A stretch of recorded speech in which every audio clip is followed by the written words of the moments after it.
అంబనవాంబుజజ్వలకరంబుజచారత చంద్రచంద్రికాడంబరచారు మూర్తిప్రకటస్ఫుటభూషణరత్నదీపికాతుంబితదిగ్విభాగని సుశక్తి వివిక్తనిజ ప్రభావ భావంబర వీధి విష్ణుతి విహారమమంకృపచూడు భారతి. పరబ్రహ్మస్వరూపమైన సాయిబాబా భక్తులకందరికీ నమస్కారం. సచ్చరిత్ర అనేటువంటి గ్రంథాన్ని వ్రాసేటప్పుడు హేమాది పంత్ అని పిలువబడిన అన్నా సాహెబ్ దబోల్కర్, ఆయన పూర్తి పేరు ఏమిటంటే గోవింద రఘునాథ దబోల్కర్. గోవింద అంటే ఎవరంటే వాళ్ళ నాన్నగారి పేరు, రఘునాథ్ ఏమో ఆయన పేరు, దబోల్కర్ ఏమో ఇంటి పేరు. అయితే సాంప్రదాయపరంగా అనుసరంగా అంటే తండ్రి తాత ఇద్దరి పేర్లను గుర్తు చేసుకున్నాడు ఎప్పుడు ప్రారంభం చేసేటప్పుడు. అది మన సాంప్రదాయం. అంటే పితృదేవతలను గుర్తు చేసుకోవడం ఏ కార్యం చేసినా కూడా, శుభకార్యం కానీ అశుభకార్యం కానీ. అందుకని మధ్యాహ్నం మా ఆవిడ చెప్తూ నాంది అని చేస్తామని శుభకార్యం. నాంది అంటే అది పితృదేవతలను గుర్తు చేసుకోవడమే. కాబట్టి ఈ రకంగా సాంప్రదాయానికి అనుగుణంగా హేమాది పంత్ అనేటువంటి ఆయన ఏం చేశాడంటే వాళ్ళ నాన్నను గుర్తు చేసుకున్నాడు. వాళ్ళ నాన్న పేరు చెప్పాను కదా ఇప్పుడే, ఆయన పేరు గోవిందుడండి, గోవింద. ఆయనట పేరేమో గోవింద అయింది, కానీ ఆయన పూర్తిగా శివభక్తుడటండి, చాలా ఎక్కువగా. మన తాతగారి పేరు ఏంటట, అందుకని 3 తరాలు గుర్తుపెట్టుకోవాలి ఎప్పుడు. తండ్రి పేరు, తాత పేరు, ముత్తాత పేరు. ఇప్పుడు ఇక్కడికి వచ్చేటప్పటికి గోవిందుడు వాళ్ళ నాన్న పేరు సదాశివుడట.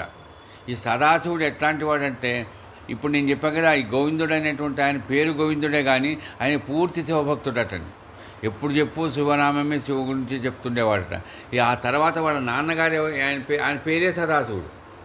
ఆ సదాశివుడట భార్య చనిపోయింది, ఆ సంసారం మీద ఉండేటువంటి విరక్తి కలిగింది, బద్రీనాథ్కి వెళ్ళాడట. వెళ్ళిపోయి అక్కడే స్థిరపడ్డాడట. ఆయన ఎప్పుడు కూడా ఆ రకంగా రుద్రాక్ష మెడలో వేసుకుంటూ తిరుగుతూ సదాశివనామాన్ని ఎప్పుడు చెప్తూ ఉండేవాడట. ఎవరు తాత. ఎవరు చెప్పారు ఈ మాట? హేమాది పంత్ చెప్పాడు. అందుకని నేను చెప్పా, పితృదేవతల యొక్క ఆశీర్వచనం పొందడం కోసం ముందు ఆయన ఎవరికి నమస్కారం చేశాడంటే తాతకు, నాన్నకు. ఆ తర్వాత ఈ రకంగా చేశాడంటే దాని అర్థం ఏంటంటే, హేమాది పంత్ ద్వారా బాబా మనకు చెప్తున్నది ఈ రకమైనటువంటి సాంప్రదాయాన్ని మనం అనుసరించాలి. కాబట్టి పితృదేవతల యొక్క ఆశీర్వచనం అందిస్తుంది సచ్చరిత్ర. హేమాది పంత్ అని పిలువబడినటువంటి ఆయనకు ఇంకొకటి ఏంటంటే, హేమాది పంత్ అనేటువంటి పిలువబడ్డాడు. ఎందుకు పిలువబడ్డాడో మీకు తెలుసు. ఆయనకు మహా అహంకారం అండి. ఆయన వాదన చేస్తే ఎట్లా చేస్తాడంటే ఇంక అంతే, మొండి వాదన. అట్లాంటి వాదన చేసేవాడికి ఏం చేశాడు బాబా? మంచి ఒక బాణం వేశాడు. ఎందుకురా వాదన చేస్తావు? చేసి ఏం ప్రయోజనం? ఏమొచ్చింది నీకు వాదన వల్ల? 2 గంటలు వాదన చేశాడు. ఎందుకు చేశాడట? గురువు అవసరమా లేదా? అట్లాంటి వాదన చేసిన ఆయన చివరికి ఏమైందంటే, తర్వాత బాబా దగ్గరికి వస్తే ఆయన హేమాది పంత్ అని పిలిచాడు. అప్పుడు అనుకున్నాడు, అతను నన్ను హేమాది పంత్ అని ఎందుకు పిలిచాడు? నా పేరేమిటి ఆయనకు తెలియదా? తెలుసు. మా తాత ముత్తాతలు ఎవరు కూడా హేమాది పంత్ అని పేరు కలిగిన వాళ్ళు లేరు. అంటే ఈ హేమాది పంత్ అంత గొప్పవాడు కాగలుగుతావురా నువ్వు. కానీ దానికి అట్లా కావాలి అంటే ఏం కావాలి? ఏదో క్వాలిఫికేషన్స్ అక్కర్లా. ప్రత్యేకించి కావాల్సిందంటే వాదన చేయవద్దు. అది బాగా గుర్తుపెట్టుకోవాలి మనం. వాదన చేయవద్దు, అహంకారం పనికిరాదు. ఎవరైనా చెప్పేది వినాలి. అది ప్రత్యేకించి ఆధ్యాత్మికమైన విషయాలలో వాదన చాలా వరకు పనికిరాని పని అని హేమాది పంత్ అని పిలువబడినటువంటి ఆయన అన్నా సాహెబ్ దబోల్కర్ అనేటువంటి ఆయన ఈ రకంగా పితృదేవతల యొక్క ఆశీర్వచనం పొందేటట్టుగా, అనుకూలంగా ఉండేటట్టుగా తన యొక్క తాతను, తన యొక్క తండ్రిని గుర్తు చేసుకుంటూ సాంప్రదాయానికి అనుగుణంగా సచ్చరిత్ర ప్రారంభం చేశాడు. ఈ రోజున గుర్తు చేసుకుంటాను నేను. ఈరోజు సోమవారం కాబట్టి ఎవరి గురించి మీకు అందరికీ తెలుసు. దాదాపుగా ఇది ఇన్ని వందల జ్ఞాన యజ్ఞాలలో కూడా నేను సోమవారం కనుక ఒకవేళ వస్తే మేఘాకథ గుర్తు చేసుకోకుండా ఉండను. ఈ మేఘాకథ గుర్తు చేసుకోవడంలో విశేషం ఏంటంటే, మా అమ్మ నన్ను ఎవరైతే ఈ రకంగా ప్రేరణ చేశారో, సచ్చరిత్ర చెప్పరా బాబు అని చెప్పిందో, ఆమె ఈ మేఘా కథను చాలా చక్కగా గుర్తు చేసింది. ఎప్పుడు తెలుసండి, మామూలుగా మనం ఎప్పుడైనా ఏదన్నా చేస్తుంటే ఈ కథ చెప్పావరా, చెప్పురా బాబు అని చెప్తారు. కానీ ఆమె ఇంకా కాసేపటి చనిపోతారనంగా మేఘా కథ చెప్పావరా అని చెప్పి గుర్తు చేసిందండి. అంటే మేఘా కథ అంటేటువంటిది ఎంత గొప్పదో, ఆ మేఘా కథలో ఉండేటువంటి విశేషణాన్ని గుర్తు చేసింది మా అమ్మ. కాబట్టి ఈ రోజున ఆ కథను నేను గుర్తు చేస్తున్నాను. ఇంకొకటి, నేను కానీ మా ఆవిడ కానీ మీకు అందరికీ తెలిసిందే, సచ్చరిత్ర తప్ప వేరేది మాకు పారాయణానికి లేదు. ఎప్పుడు చాలీసా, సచ్చరిత్ర ఇవే గుర్తు చేసుకుంటాం, ఇవే జరుగుతున్నాయి. ఇట్లాంటివి జరుగుతున్నాయి. ఈ రకంగా జరుగుతుంటే సచ్చరిత్ర చదివే మాకు, మీకు తెలుసు 2016లో నాకు పెరాలసిస్ వచ్చింది. కాలు చెయ్యి పోయింది, నోరు పోయింది, హాస్పిటల్లో ఉన్నాను. ఉన్నప్పుడు అప్పుడు ఏం జరిగిందంటే, నేను ముందే నాకు ఏదో మరి ఎందుకు చేశానో తెలియదు, నాకు కూడా చేయించాడు బాబా అన్నారు. ఇప్పుడున్న పరిస్థితుల్లో ఆశ్రమంలో, ఇక్కడ దగ్గరుండే ఆశ్రమంలో బుక్ చేశాను. మా అమ్మ అదే పుష్యమాసంలో వస్తుంది ఆమె, ఆ రకంగా వచ్చే మార్గశిర భవనంలో వస్తుంది. ఆ మార్గశిర చతుర్దశి నాడు వచ్చేటువంటి దాన్ని బుక్ చేశాం. కానీ నేను హాస్పిటల్లో ఉన్నాను, ఎవరికి గుర్తు లేదు, ఆ ధ్యాస లేదండి ఎవరికి. ఎప్పుడు డిశ్చార్జ్ అవుతాడు, ఎప్పుడు వస్తాడు, ఏమిటి, ఇదే పరిస్థితిలో ఆలోచన చేస్తున్నారు. అప్పుడు ఏం జరుగుతుందో గుర్తు చేయండి. నేను నిజంగా అందుకనే బాబా ఎట్లా చేస్తాడటంటే, మా ఆవిడకు కళలో కనిపించాడు. ముందు బాబా కనిపించాడట. నేను ఆమెనే చెప్పమని చెప్పా, కానీ ఆమె నన్నే చెప్పమని చెప్పింది కాబట్టి నేను చెప్తున్నాను. ముందు బాబా కనిపించాడట. ఆ తర్వాత అది కూడా ఎప్పుడో మామూలుగా ఏదైనా కళలు వస్తే రాత్రిపూట తెల్లవారుదామని వస్తే అది జరుగుతాయంటారు. కానీ మధ్యాహ్నం పూట అండి, ఆమె పడుకొని ఉంటే అప్పుడు మా అమ్మ ఆమె కళలో కనిపించింది. అది కూడా ఎక్కడ మంచంలో పడుకుంటుంది, మా ఇంట్లో మామూలుగా. ఆమె లేదండి, ఆమె చనిపోయింది. చనిపోయింటే ఆమె ఉన్నది, ఈమె మడిగట్టుకొని ఉన్నదట. మడిగట్టుకొని ఉంటే మా అమ్మతో చెప్తున్నదట, అత్తయ్య వచ్చి అన్నం తినండిక, వంట అయింది అంటే మా అమ్మ అన్నదట, ప్రసాద్ వచ్చి పెడతాడులే అన్నదట. చూడండి, వినండి. అంటే ప్రసాద్ వచ్చి పెడతాడేమిటి, ప్రసాదం ఎప్పుడన్నా పెట్టాడా, మీకోసం తిన్నారా అని ఇక వాదన చేయదు కదా. తర్వాత గుర్తుకొచ్చింది, అంటే ప్రసాద్ వచ్చి పెట్టేది ఎవరికి, నాకు పెట్టాలి ఆయన. అంటే ఏం పెట్టాలి, అన్నం పెట్టాడు, పిండం పెడతాడు. ఆ తద్దినం ఏదైతే చెయ్యాలో ఆ తద్దినాన్ని గుర్తు చేసింది ఎవరండి, మా అమ్మే. ఎప్పుడో నాకు పెరాలసిస్ వచ్చి నేను హాస్పిటల్లో ఉండి డిశ్చార్జ్ అయ్యి వచ్చినటువంటి ఆ రోజుల్లో ధ్యాసలు నాకు లేనే లేదు, అంటే మర్చిపోయినాం. అప్పుడు మా అమ్మాయికి చెప్తే పోయి చెప్పింది, ఎవరినో ఒక వ్యక్తిని పెట్టింది. ఆ తర్వాత అది ఆ కార్యం జరిగింది. నేను ఎందుకు చెప్తానంటే, సచ్చరిత్రనే నమ్ముకున్న మాకు సాయిబాబా ఏ రకంగా అయితే, అంటే రే మీ అమ్మ యొక్క ఆ పితృదేవత యొక్క ఆశీర్వచనం పొందడానికి నువ్వు చేయవలసిందే తద్దినం పెట్టాలి. అది నువ్వు మర్చిపోయావు, నువ్వు జాతలో నీకు లేదు. కానీ చూడండి, కళలో నాకు కనిపించకుండా ఆమె కనిపించారు. నాకు కనిపించడానికి నేను ఏదో ఆ పెరాలసిస్ వచ్చి నా భాషలో నేనున్నాను. కానీ ఆమెకు కనిపించడం వల్ల ఏమి జరిగింది, ఆమెకు చాలా ఎక్కువగా అటాచ్మెంట్ ఉంటుంది కాబట్టి నేను పెడతానమ్మా వచ్చి తినమంటే, లేదు మా ప్రసాద్ వచ్చి పెడతాడు తద్దినం. అది తద్దినం అని చెప్పలే, ప్రసాద్ వచ్చి పెడతాడు నాకు అన్నం అన్నదట. అప్పుడు ఎప్పుడు పెట్టాడమ్మా మీకు ప్రసాద్ అన్నము అని ఇవన్నదట. అయిపోయింది. ఆ తర్వాత గుర్తుకొచ్చింది, అది తెలవలేదు, మెలకు వచ్చింది. ఆ తర్వాత అరే అన్నం పెట్టడం అంటే ఇది కదా. అందుకనే మొన్న మీకు నేను గుర్తు చేశా, ఇప్పుడు మనం మామూలుగా జీవులుగా చైతన్యం ఉన్నంతవరకేమో మనకు అన్నం పెడతాం. ఇప్పుడు నాన్నకు కానీ అమ్మకు కానీ ఎవరికైనా అన్నం పెడతాం. కానీ ప్రాణం పోయిన తర్వాత వాళ్ళకి కావాల్సింది ఏంటంటే, పితృదేవతలకు కావాల్సింది పిండం అండి. అది ఆ రకంగా ఆ పితృదేవతలుగా పెట్టవలసినటువంటి తద్దినం కానీ, మాసికం కానీ, లేకపోతే తర్పణం కానీ ఇవేదైనా చేసినప్పుడు వాళ్ళకి కావాల్సింది ఏంటంటే ఇవే. ఏం కావాలి, ఆ అన్నం పెట్టడం, అదే అన్నం పెట్టడం. అంటే ఎంత పెడతారండి, ఇంతే కదండి. అది కూడా వాళ్ళు తింటారా తినరా ఏవేవో విమర్శలు చేస్తారు. వాళ్ళు తింటారా తినరా కాదు. అందుకని చెప్తారు చూడండి, కాకి వస్తుంది, కాకి ఒక పిండం పెడతారు. ఆ తర్వాత ఈ రకంగా అన్నీ చేస్తారు కదా. ఇవన్నీ చేసినందుకు అది ఏమిటంటే, గుర్తు చేసుకో కనీసం. ఈరోజు చతుర్దశి, బహుళ చతుర్దశి, మా అమ్మ చనిపోయింది, మా అమ్మను గుర్తు చేసుకోవాలి. గుర్తు చేసుకోవడం ఒక్కటే వాళ్ళకి చేయాల్సిన పని.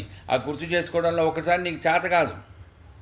చాలా సందర్భాలలో చాలా మటుకు ఈ కర్మలు చేసేవాళ్ళు కానీ, ఈ ప్రత్యేకించి తద్దినాలు మాసికాలు పెట్టేవాళ్ళకి చేత కాదు, ఏదో శారీరకమైన ఇబ్బంది వస్తుంది. అప్పుడు కనీసం గుర్తు చేసుకుని ఎవరన్నా పిలిచి, ఓ బ్రాహ్మణి పిలిచి అవి ఆ పదార్థాలు ఇచ్చి ఇవ్వడం కూడా ఏంటంటే అది గుర్తు చేసుకోవడమే.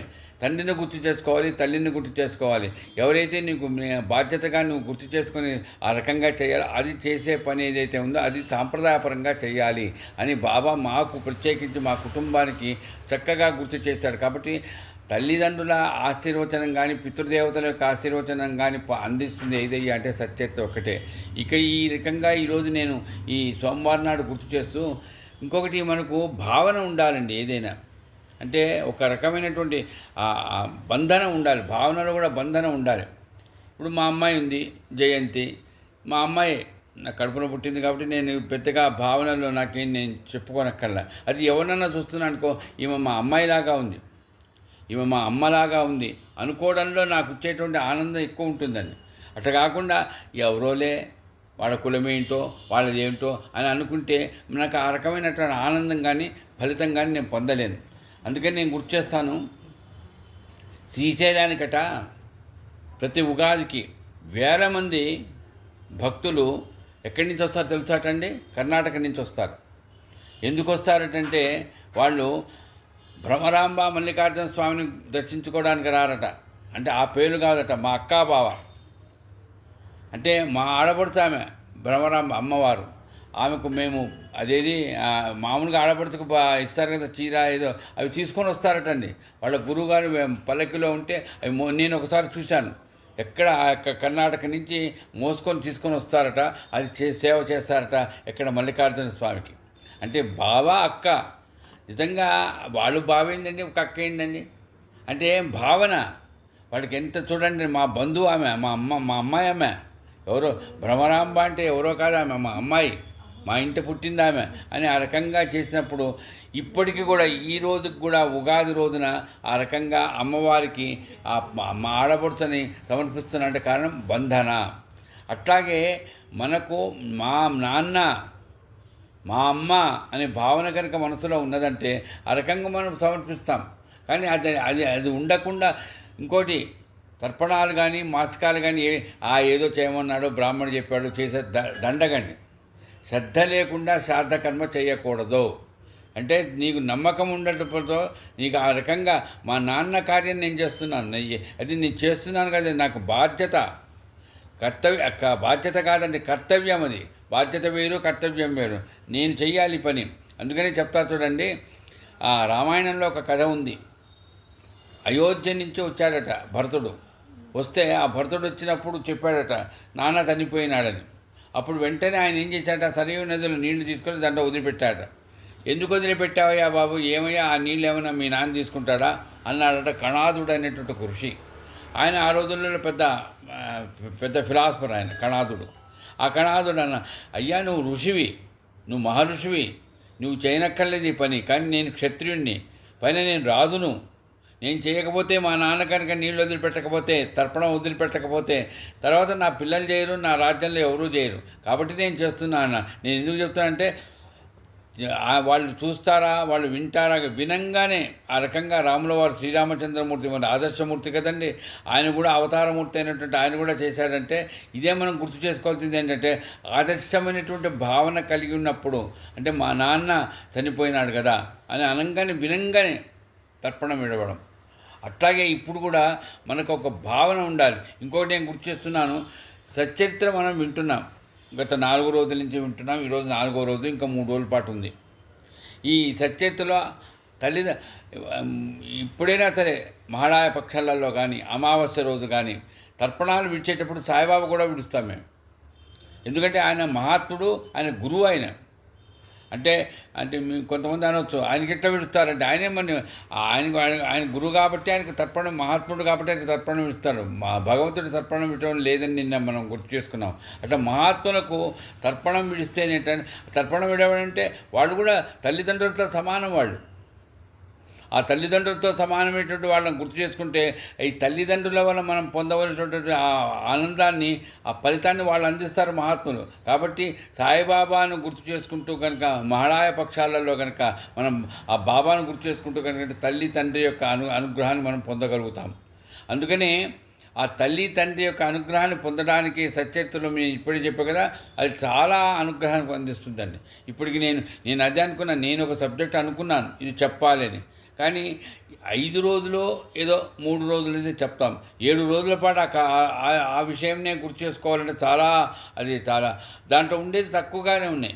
నిన్న మనం హరిశ్చంద్ర పిత్రులే కథ విన్నాం, అంబాడేకర్ గారి కథ విన్నాం, అంతకుముందు దాసగణ మహారాజ్ కథ విన్నాం. ఇట్లా కొన్ని కానీ ప్రత్యేకంగా ఈ కథకు సంబంధించినంతవరకు పూర్వజన్మ సంబంధించిన కథలు రేపు ఎల్లుండి మనం వింటాం. కానీ ఈ ఈ తల్లిదండ్రుల యొక్క ఆశీర్వచనం అందిస్తుంది ఈ సచ్చరిత్ర. అంటే సాయిబాబా మహాత్ముడు ఆయన దగ్గర మనం గుర్తు చేసుకుంటే చాలు. అందుకని చెప్తాడండి, ఏం చేయాలండి సాయిబాబా యొక్క అనుగ్రహం కలగాలంటే?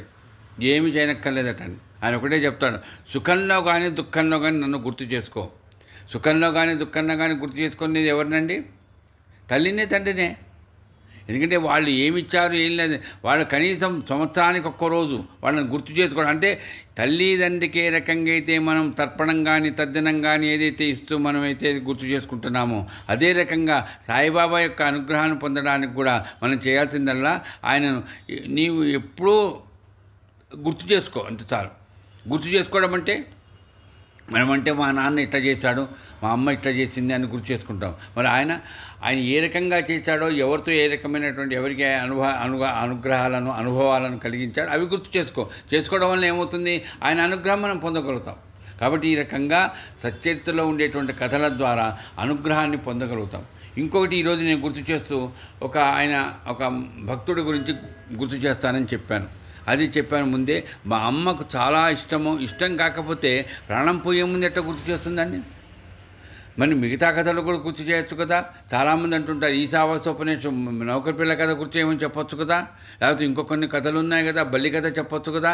కానీ ఆమె ప్రాణం పోతుందనంగా మేఘా కథ చెప్పావారా అని అడిగిందంటే మేఘా కథ మీద ఆమెకి ఎంత అంటే అటాచ్మెంట్ ఉంది అని గుర్తు చేసుకుంటా. దీంట్లోనే నేను గుర్తు చేస్తున్నది ఏమిటంటే, మనకు ఇవన్నీ పాశాలండి. ఏది తల్లి తండ్రిది కూడా పాశమే.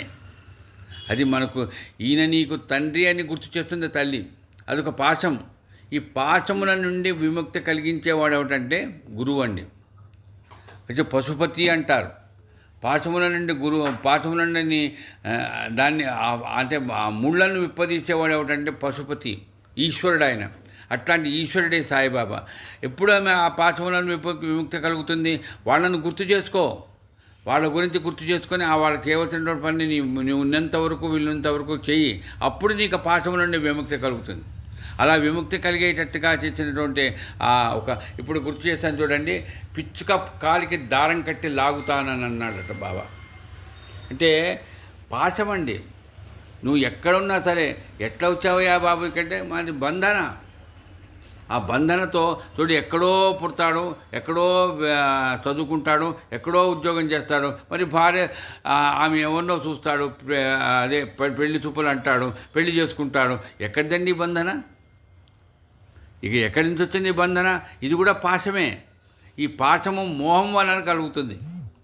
కానీ ఆ పాశము అనేటువంటి దాని నుంచి పశుపతి ఏం చేస్తాడంటే ఆ మోహం అనేటువంటి దాంట్లో నీకు కలిగినటువంటి దీనివలన కలిగేటువంటి కష్టాలను నష్టాలను నీవు భరించాలి. ఆ భరించేటప్పుడు నీకు కావాల్సినటువంటి ఏంటి? ధైర్యం కావాలి. అట్లాంటి ధైర్యం నేను ఇస్తానని సాయిబాబా చాలా అనుభవాలు చాలామంది కలిగిస్తాడండి. అట్లాంటి వాటిల్లో నా వాడైతే నేను పిచ్చుక కాలికి దారికి కట్టి లాగుతాను. నా వాడైతే అంటే ఆయన వాడు కాదనుకోండి, చెప్పాను కదా ఇప్పుడే, మనకు పాశం ఉండాలి. రోజు వస్తున్నారు, వింటున్నారు, కొంతమంది రావడం లేదు. ఎందుకంటే పాఠం లేదు. ఏది ఈ కథలు వినాలన్నా కూడా పాశం ఉండాలి.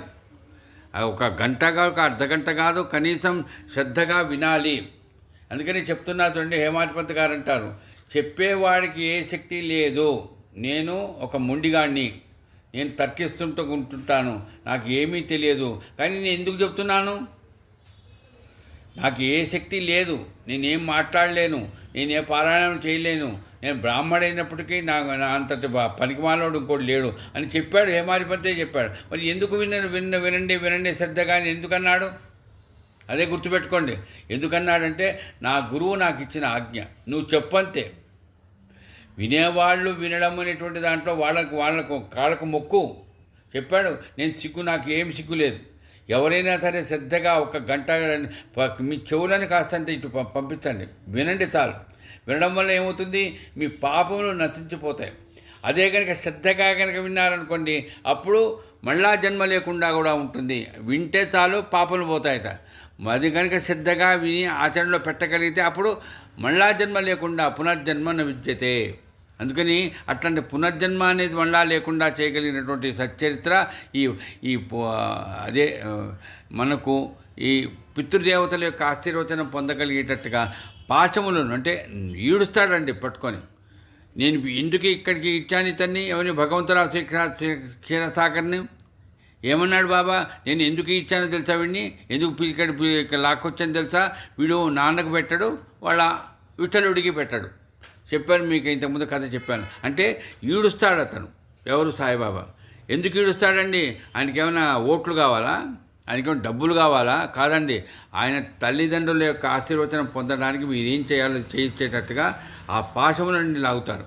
తల్లి తండ్రి వెళ్ళిపోయారండి, అది గుర్తు చేసి చివరికి ఏంగా తల్లిదండ్రి చెప్పాను కదండి, తల్లిదండ్రి వలన మనకు దేహం వచ్చింది. ఆ దేహం వచ్చినందువల్ల మనం తల్లిదండ్రులు గుర్తు చేసుకుంటాం, పితృదేవతలకు ఆశీర్వచనం పొందుతున్నాం. కానీ ఈ మరణం అనేటువంటిది ఏదైతే ఉందో దాని తర్వాత మళ్ళీ జన్మ లేకుండా చేయగలిగినటువంటి వాడు ఈశ్వరుడు. కాబట్టి ఆ రకంగా ఆ ఈశ్వరుడి యొక్క అనుగ్రహం పొందడానికి సద్గురు సాయిబాబా యొక్క చరిత్ర చాలా చక్కగా ఉపయోగపడుతుంది. ఇంకొకటి చాలామంది అంటారు మనం అన్నిటినీ విసర్జించాలి కదండి, అన్నింటినీ మనం వదులుకోవాలి, మోహం ఉండకూడదు. మొన్న ఏదో వింటూ నేను కూడా అన్నాను, మోహం అంటే ఏంటంటే మా మోక్షం అంటే ఏంటంటే మోహం లేకపోవడమే మోక్షం అట. మోహం లేకుండా ఎందుకుంటుందండి? మనకు ఏదైనా ఉద్యోగం వస్తుంది, దానికి ప్రమోషన్ కావాలి, మోహం ఉండాలిగా. లేదా ఇంకొక బిజినెస్, ఇంకొక వ్యాపారము, ఇంకొక పెళ్ళి, ఇంకోటి ఏదో సంసారంలో అండి మనంతా గృహస్థులం. ఇక్కడ ఎవరు సన్యాసులు లేరు. అట్లాంటి మరి గృహస్థులకి ఎట్లా మోహం కలగకుండా ఉంటుంది? అది సాధ్యం కాదండి. మోహం కలుగుతుంది. అందుకనే సచ్చరిత్ర ఎంత గొప్పదంటే నీకు మోహం కలుగుతుంది, కానీ మోహం వలన కలిగినటువంటి ఈ నష్టము, ఈ ఇబ్బంది ఏదైతే ఉందో దాన్ని మెల్లగా నువ్వు తెలుసుకొని దాని సారం అంటారు చూడండి, దాంట్లో సారం తెలుసుకొని నిశ్చింతగా హాయిగా నీ పని నువ్వు చేసుకుంటూ పోతే నీకు గృహస్థం అయినప్పటికీ కూడా, బాగా గుర్తుపెట్టుకొని, గృహస్థం అయినప్పటికీ కూడా నీకు మోక్షం ఇస్తాను నేను అని బాబా సచ్చరిత్ర మనకు అందిస్తుంది. మోక్షం ఎలా వస్తుంది? ఈ రకంగా తల్లిదండ్రుల అనుగ్రహంతో పాటు మనకు మోక్షాన్ని కూడా పొందగలిగినటువంటి స్థితి ఏ రకంగా ఇదే మనం పొందగలుగుతామో దాన్ని సచ్చరిత్ర అందిస్తుందని గుర్తు చేస్తూ, పిచ్చుక కాలికి దారం కట్టి లాగుతానని లాగాడు. మీకు తెలుసు ఎవరు? మేఘ. ఈ మేఘ అనేటువంటి వ్యక్తి విరామ్గామ్ అనే ఊళ్ళో ఉంటుండేవాడట. ఆయన బాగా చెప్పాలంటే, సరే మీకు అందరికీ తెలుసు, చాలాసార్లు విన్నారు కదా, బ్రాహ్మడు ఆయన. బ్రాహ్మడే కానీ ఆయన సంధ్యావందనం చేయడు. ఎందుకు చేయడం? గాయత్రి మంత్రం అసలు చెప్పడండి. అది గాయత్రి మంత్రం రాదు ఆయనకి. అట్లా రాదంటే కొంతమందికి తెలియదు, రాదు, సంధ్యావందనం చేయడం రాదు. అందుకని ఆయన ఎక్కడ ఉంటుండేవాడట? చెప్పా కదా ఊరి పేరు. మరి ఏం చేస్తుండేవాడండి? బిచ్చమెత్తుకునేవాడా? కాదటండి, వంటలు బ్రహ్మాండంగా చేస్తాడట. వంటలు చేయడంలో ఎక్స్పర్ట్.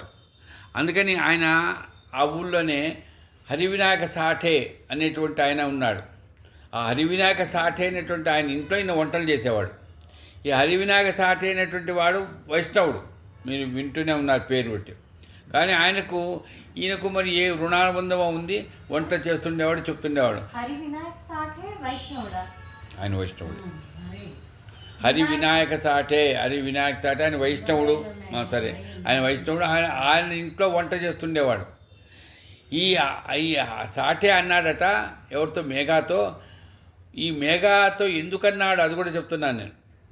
ఒరే, నువ్వు బ్రాహ్మడివి కదరా, మరి సంధ్యావందనం లేదు, గాయత్రి మంత్రం లేదు, ఎందుకురా నీకు జన్మ? మరి అందుకని చెప్తారండి, చెయ్యని వాళ్ళేమో మాకెందుకు చేయడానికి అర్హత ఇవ్వలేదని ఏడుస్తారు. మరి అర్హత ఉండేవాళ్ళు మరి ఎందుకు చేయరు? చక్కగా చేసుకోవచ్చు కదా. అందుకని అది చూడండి, గురువు ఏం చేస్తాడో, ఈ కర్మబంధం వల్ల ఏం జరుగుతుందో. ఆ సాటి అన్నాడట, నీకు నేను గాయత్రి మంత్రం చెప్తాను, నీకు సంధ్యావందనం ఎలా చేయాలో చెప్తాను అని సాటే ఆయనకు గాయత్రి మంత్రం చెప్పాడట. ఎవరికి? మేఘాకు.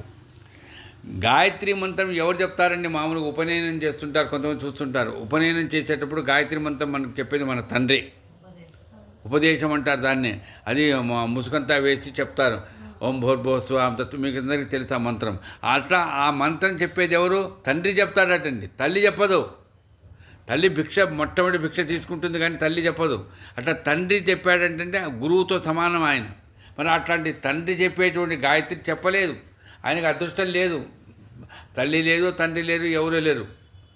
ఒకటి ఏకాకి వంట చేసుకుంటుంటాడు, శుభ్రంగా వంట చేస్తాడు, వండి పెడతాడు, తింటాడు, పడుకుంటాడు, అంతే. కానీ ఆయనకు నోరు తెరిస్తే చాలు ఓం నమ శివాయ, ఓం నమ శివాయ అంతే.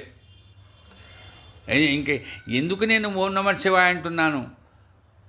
శ్రీహరి శ్రీహరి అనొచ్చుగా, ఇంకొకటి కాదండి. ఆయనకి నోరు తెరిస్తే చాలు నమ శివాయ. అందుకని హేమాధిపతి హరివినాయక సాటే ఏం చేశాడు, సరే నువ్వు ఓం నమ శివాయ అంటే అనగాని నువ్వు గాయత్రి మంత్రం నేర్చుకోముట్టమట. ఎందుకంటే బ్రాహ్మడివి నువ్వు. అందుకని చెప్తుండేవాడు. నేను కంచెస్వాముల వారి దగ్గర చాలా రోజులు ఉన్నాను. అప్పుడు ఆయన అనేవాడు, నేను ఈ పూజలు చేస్తాను, అభిషేకాలు చేస్తాను, ఇవి చేస్తాను, కానీ సంధ్యావందనం నేను చేయనంటే దండగరా మిగతావన్నీ అన్నాడు. నువ్వు ఏమైనా చెయ్యి, సంధ్యావందనం కనుక చేయకపోతే, కనీసం గాయత్రి మంత్రాన్ని కనుక స్మరించలేకపోతే మిగతావన్నీ దండగే. అది ఎప్పుడూ నువ్వు బ్రాహ్మణుడు అయినప్పుడు. బ్రాహ్మణుడు కాకపోతే నీకేం లేదు. నీకు తల్లి తండ్రి ఆ యొక్క అనుగ్రహంగా నువ్వు బ్రాహ్మణ పుట్టిన తర్వాత, నువ్వు ఉపనయనం అయిన తర్వాత నువ్వు అది కొన్నాళ్ళకైనా ఎవరైనా చెప్పినా కూడా అది చేస్తే చాలా మంచి. పైన గాయత్రి మంత్రం చేస్తే ఎవరు అడిగారు ఆయన స్వామీజీని, చేస్తే ఏం లాభం అండి అన్నారు. నాకేమైనా ప్రమోషన్ వస్తుందా, బిజినెస్లో లాభాలు వస్తాయా, అది ఏమొస్తుందా అంటే ఆయన అన్నాడు, నువ్వు స్నానం చేస్తే నీకేమొస్తుంది అన్నాడు. స్నానం చేస్తే నా ఒంటిలో ఉండే ఇది మురిగిపోతుంది అంతే. స్నానం చేస్తే వచ్చే లాభం ఇదే. అంతేకాని గాయత్రి మంత్రం అనేటువంటిది ఎప్పుడైతే మనం చేస్తామో దానివల్ల ఎవరికి లాభమయ్యా, ఎవరికో కాదండి, బాగా గుర్తుపెట్టుకోండి. ఎవరికో లాభము, ఎవరికోసమో. అందుకనే చెప్తున్నాను, ఎప్పుడైనా నేను ఈ మధ్యనే విన్నాను, తపస్సు చేస్తున్నాను అంటాడు కొంతమంది. మేము ధ్యానం చేస్తున్నామని అంటుంటారు కొంతమంది. నువ్వు తపస్సు ధ్యానం ఎవరికోసం చేస్తున్నావు, వాళ్ళకి పోజు కొడుతుంటారు, మేము ధ్యానం చేస్తున్నాం సార్, మమ్మల్ని డిస్టర్బ్ చేయకండి అని. అందుకని చెప్తా, అసలు ధ్యానం అంటే భగవద్గీతలో కృష్ణ పరమాత్మ చెప్పాడు, ధ్యానం నీకోసం నువ్వు చేసుకో. అంతేకాని ఎవరికోసమో తపస్సు చేస్తున్నాను. మహర్షులందరూ కూడా వాళ్ళ కోసం వాళ్ళు చేశారు, కానీ మన కోసం చేయలే. మనం వాళ్ళని ఆశ్రయించాం కాబట్టి మనం కాస్త తెలుసుకున్నామంతే. కాబట్టి మనము ఈ తపస్సు కానీ ధ్యానం కానీ ఇట్లయితే చేస్తామో అది కూడా సంధ్యావందనం. ఇది ఏదైతే అర్హత ఉందో ఆ రకంగా చేయడం వల్ల ఏం లాభమే అంటే లాభము లేదు దానివల్ల, బాగా గుర్తుపెట్టుకోండి. కానీ నష్టం మొత్తం ఉంది. కొన్ని ఎట్లా చేయకపోతే మాత్రం నష్టం ఉంటుంది, చేస్తే మాత్రం లాభం ఉండదు. మీరు ఎట్లా ఉండదంటే, ఇప్పుడు స్నానం నేను చెయ్యను, చేయకపోతే నష్టం ఉంటుందిగా. చేస్తాను, ఏం లాభం ఉంది, మురికిపోతుంది, మళ్ళా చెమట పట్టింది, మళ్ళా చెయ్యి అంతే. అంతేగాని ఈ రకంగానే ఏదైతే నీవు నీ కర్మకు అనుగుణంగా గుణకర్మ విభాషక బ్రాహ్మడిగా నీవు కొన్ని పనులు చేయాలి. మా అమ్మా నాన్న నాకు చెప్పలేదు, అది తప్పండి. అందుకని చెప్తుంటారు స్కూల్లో, నాకు టీచర్ చెప్పలేదంటే ఎట్లయితే తప్పో ఆ రకంగా తల్లిదండ్రులు ఎవరైనా చెప్పారనుకోండి దాన్ని పాటించాలి. ఎందుకంటే ఆ కులంలో పుట్టావు నువ్వు, ఆ రకంగా అందుకని చెప్తారు హేమాధిపతి గారు ఈ సచరిత్రలో మూలములో మేఘాకటండి ఎప్పుడైతే గాయత్రి మంత్రం చెప్పడం ప్రారంభం చేశాడో ఆయన ముఖంలో తేజస్సు వచ్చిందట. అందుకని కంచెస్వాముల వారు కూడా అదే అన్నారు, నిజంగా రోజుకు కనీసం ఒక 10 సార్లు కనుక గాయత్రి మంత్రం చెప్తే మనసుకు చాలా ఆనందంగా ఉంటుంది. ఎవరన్నా చూడంగానే ఎంత గొప్పగా ఇంత తేజస్సుతో ఉన్నాడా అని అంటారట. గాయత్రి మంత్రానికి అంత శక్తి ఉంది, 24 అక్షరాలు మీకు తెలుసు కొంతమందికి. కాబట్టి అట్లాంటి గాయత్రి మంత్ర ఉపదేశం పొందాలి. ఉపదేశం ఎవరు చెప్తారు? తండ్రి చెప్తాడు. కాబట్టి ఈ రకంగా తండ్రి ద్వారా పొందకుండా ఉండేటువంటి అతను హరివినాయక సాటే అనేటువంటి ద్వారా మేఘా అనేటువంటి వ్యక్తి పొందాడు. ఆ మేఘా అనేటువంటి అతను అప్పటి నుంచి సంధ్యావందనం చేయడం, గాయత్రి మంత్రం చెప్పడం ఇది చేస్తున్నాట. ఎంతో అందుకని చెప్తాడు, బ్రహ్మకెట్టయితే తేజస్సుందో అట్లాంటి తేజస్సు వచ్చిందట. వంట చేస్తున్నాడు, బాగా చేస్తున్నాడు, తింటున్నాడు. ఎవరు? సాటే, వాళ్ళ కుటుంబం అంతా. ఎప్పుడైతే కాస్తంత ఓం నమ శివాయ అంటున్నాడు తప్పు, దాంతోపాటు సంధ్యావందనం చేస్తున్నాడు. ఎవరు? మేఘా. తర్వాత చెప్పాడు, మేఘా నువ్వు ఎప్పుడు నోరు తెరిస్తే చాలు ఓం నమ శివాయ అంటున్నావు కదా, నాకు ఒక గురువు ఉన్నాడు, షిరిడీలో ఉన్నాడు ఆయన చాలామంది అంటారు ఆయన శివుడి అవతారము అని. శివుడే అవతరించాడు, శివుడికి అవతారం లేదండి, కానీ శివుడే ఆయన అని అంటారు చాలామంది. అంటే ఈయన వైష్ణవుడు కదా, అందుకని చెప్పాడట మేఘాకు, నువ్వు ఎప్పుడు నోరు తెరిస్తే చాలు ఓం నమ శివాయ అంటున్నావు కాబట్టి, పైన ఇప్పుడు గాయత్రి మంత్రం కూడా చెప్పాను కాబట్టి నువ్వు ఒక్కసారి పోయి మా గురువుగారికి అభిషేకం చెయ్యి అని చెప్తాడట. అర్చన చెయ్యి ఎవరికో మా గురువుగారికి. సరేలే చూద్దాంలే అంటాట మేఘ. తర్వాత నువ్వు పొయ్యి తీరాలి అన్నమాట. అయితే అక్కడ దగ్గరలో ఒక రైల్వే స్టేషన్ ఉందట. ఆ రైల్వే స్టేషన్లో ఎవరినో అడిగాడట, ఎవరయ్యా సాయిబాబా అని. ఆయన ఏదో చెప్పాట, ఆయన ఫకీర్ అయినా, ఆయన ముస్లిం అయినా అని అన్నాడు. చూడండి, అదే చెప్తున్నాను నేను. బాబా దర్శనం చేసుకొని అమ్మవారు చెప్తే షిరిడీకి వచ్చాడా వైద్య అనేటువంటి వ్యక్తి? మరి బాబా ఎక్కడున్నాడో? మసీదులోనే ఉన్నాడు కదా. ఆయన శివాలయంలో లేడుగా, లేకపోతే సాధువుగా లేడుగా, ఆయన మాధుడిలాగా కనిపిస్తున్నాడు కదా. కానీ ఆయనలో చూశాడు, రూపం చూడాలా, రూపాతీతమైనటువంటి అమ్మవారిని చూశాడు. ఎవరు? వైద్య అనేటువంటి పురోహితుడు, అమ్మవారి ఉపాసకుడు. మరి ఆ రకంగా ఈయన విన్నాడండి. ఆయన మసీదులో ఫకీర్ అయ్యా అంటే అప్పుడు ఈయన మనసు మారిపోయింది. అదే చెప్పేవాడు చెప్తాడు కానీ వినేవాడికి ఉండాలి బుద్ధి అంటారు. కాబట్టి ఎవరో ఏదో చెప్పారని ఈయన మనసులో మార్పు వచ్చేసింది. నేను పోను షిరిడీకి. ఏమైంది నీకు? ఆయన మహమ్మదీయుడట కదా, మహమ్మదీయుడి దగ్గరికి పోయి నేను అభిషేకం చెయ్యాలా? ఎందుకు చేయవు? నేను బ్రాహ్మణ్ణి. అక్కడ వచ్చిందండి. అక్కడ నేను శివభక్తుణ్ణి అనేది రాలా, కులం. నేను బ్రాహ్మణ్ణి, ఆయన మహమ్మదీయుడు. అది కూడా నేను గొప్ప జాతి బ్రాహ్మణ్ణి, ఆయన నీచపు జాతి మహమ్మదీయుడు. అక్కడ చూడండి, నువ్వు గొప్పవాడివో నువ్వు చిన్నవాడు ఎవరు చెప్పాలి? నీ ఎదుటివాడు చెప్పాలి. అట్లా లేకుండా అట్లా నేను గొప్ప జాతి బ్రాహ్మణ్ణి అని నీచపు జాతి మహమ్మదీయుడు అనుకున్న ఆ మనసులో పెట్టుకొని నేను వెళ్ళను. అసలు ఆయన దగ్గర పోయి నేను పోయి అదేదో అంటారు చూడండి, ఇంత చేస్తే చివరికి ఎక్కడో ఏదో అయిపోయినట్టే. నేను బ్రాహ్మణిగా పుట్టి మహమ్మదీయుడికి నేను పోయి అభిషేకం చేయాలి, పూజ చేయాలి, నేను చేయను అన్నాడు. చూడండి, అందుకనే మా అమ్మాయి అడిగింది చూడండి, కర్మ సిద్ధాంతము గురువు యొక్క అనుగ్రహం అని సబ్జెక్ట్. ఆ సబ్జెక్టును కూడా గుర్తు చేస్తున్నాను నేను. రాసి పెట్టుంటే వెళ్ళకి తప్పదండి. ఆ టైం కనుక ముందే వచ్చిందంటే మనం ఎంత కష్టమన్నా మనం వస్తాం, మనం వింటాం. అట్లాగే అది కూడా జరిగింది. ఏది? మేఘ అనేటువంటి వ్యక్తి షిరిడీకి వెళ్ళాలి, కానీ వెళ్ళడానికి ఇష్టం లేదు. మరి ఎందుకు వచ్చాడండి? ఎవరి ఇంట్లో అయితే ఆయన వండుకుంటూ ఉంటున్నాడో గాయత్రి మంత్రం ఉపదేశం చేశాడో ఆయనకు పిచ్చి కోపం వచ్చింది. నా గురువును పట్టుకొని ఆ రకంగా అంటావా? నువ్వు గొప్ప జాతి బ్రాహ్మణివా? ఆయన నీచవ జాతి మహమ్మదీయుడా? నువ్వు కనుక మా ఇంట్లో ఉంటే కానీ నేను ఒప్పుకోను. నువ్వు ఎక్కడికి పోతే నేను ఒప్పుకోను, ఎక్కడికి పోతే కూడా నేను ఒప్పుకోను. నువ్వు షిరిడీ పోయితే రాలి. చూడండి, మరి అంత పట్టుదల ఆయనకే వచ్చిందండి. ఏం పోకపోతే మా ఇంట్లో నువ్వు వంట వండొద్దురా బాబు, మా గురువుగారిని నువ్వు తిట్టినప్పుడు మా ఇంట్లో ఎందుకు వండుతా అని వదిలిపెట్టచ్చు కదా. కాదండి, నువ్వు పొయ్యి తీరాలి షిరిడీకి అంతే. అదే ఆ కర్మ ఉంటుందండి, రాసి పెట్టారు కదా, పిచ్చుక కాలికి దారం కట్టి లాగుతానన్నట్టుగా బాబా చెప్పాడు. కాబట్టి ఆయన ఏం చేశాడు?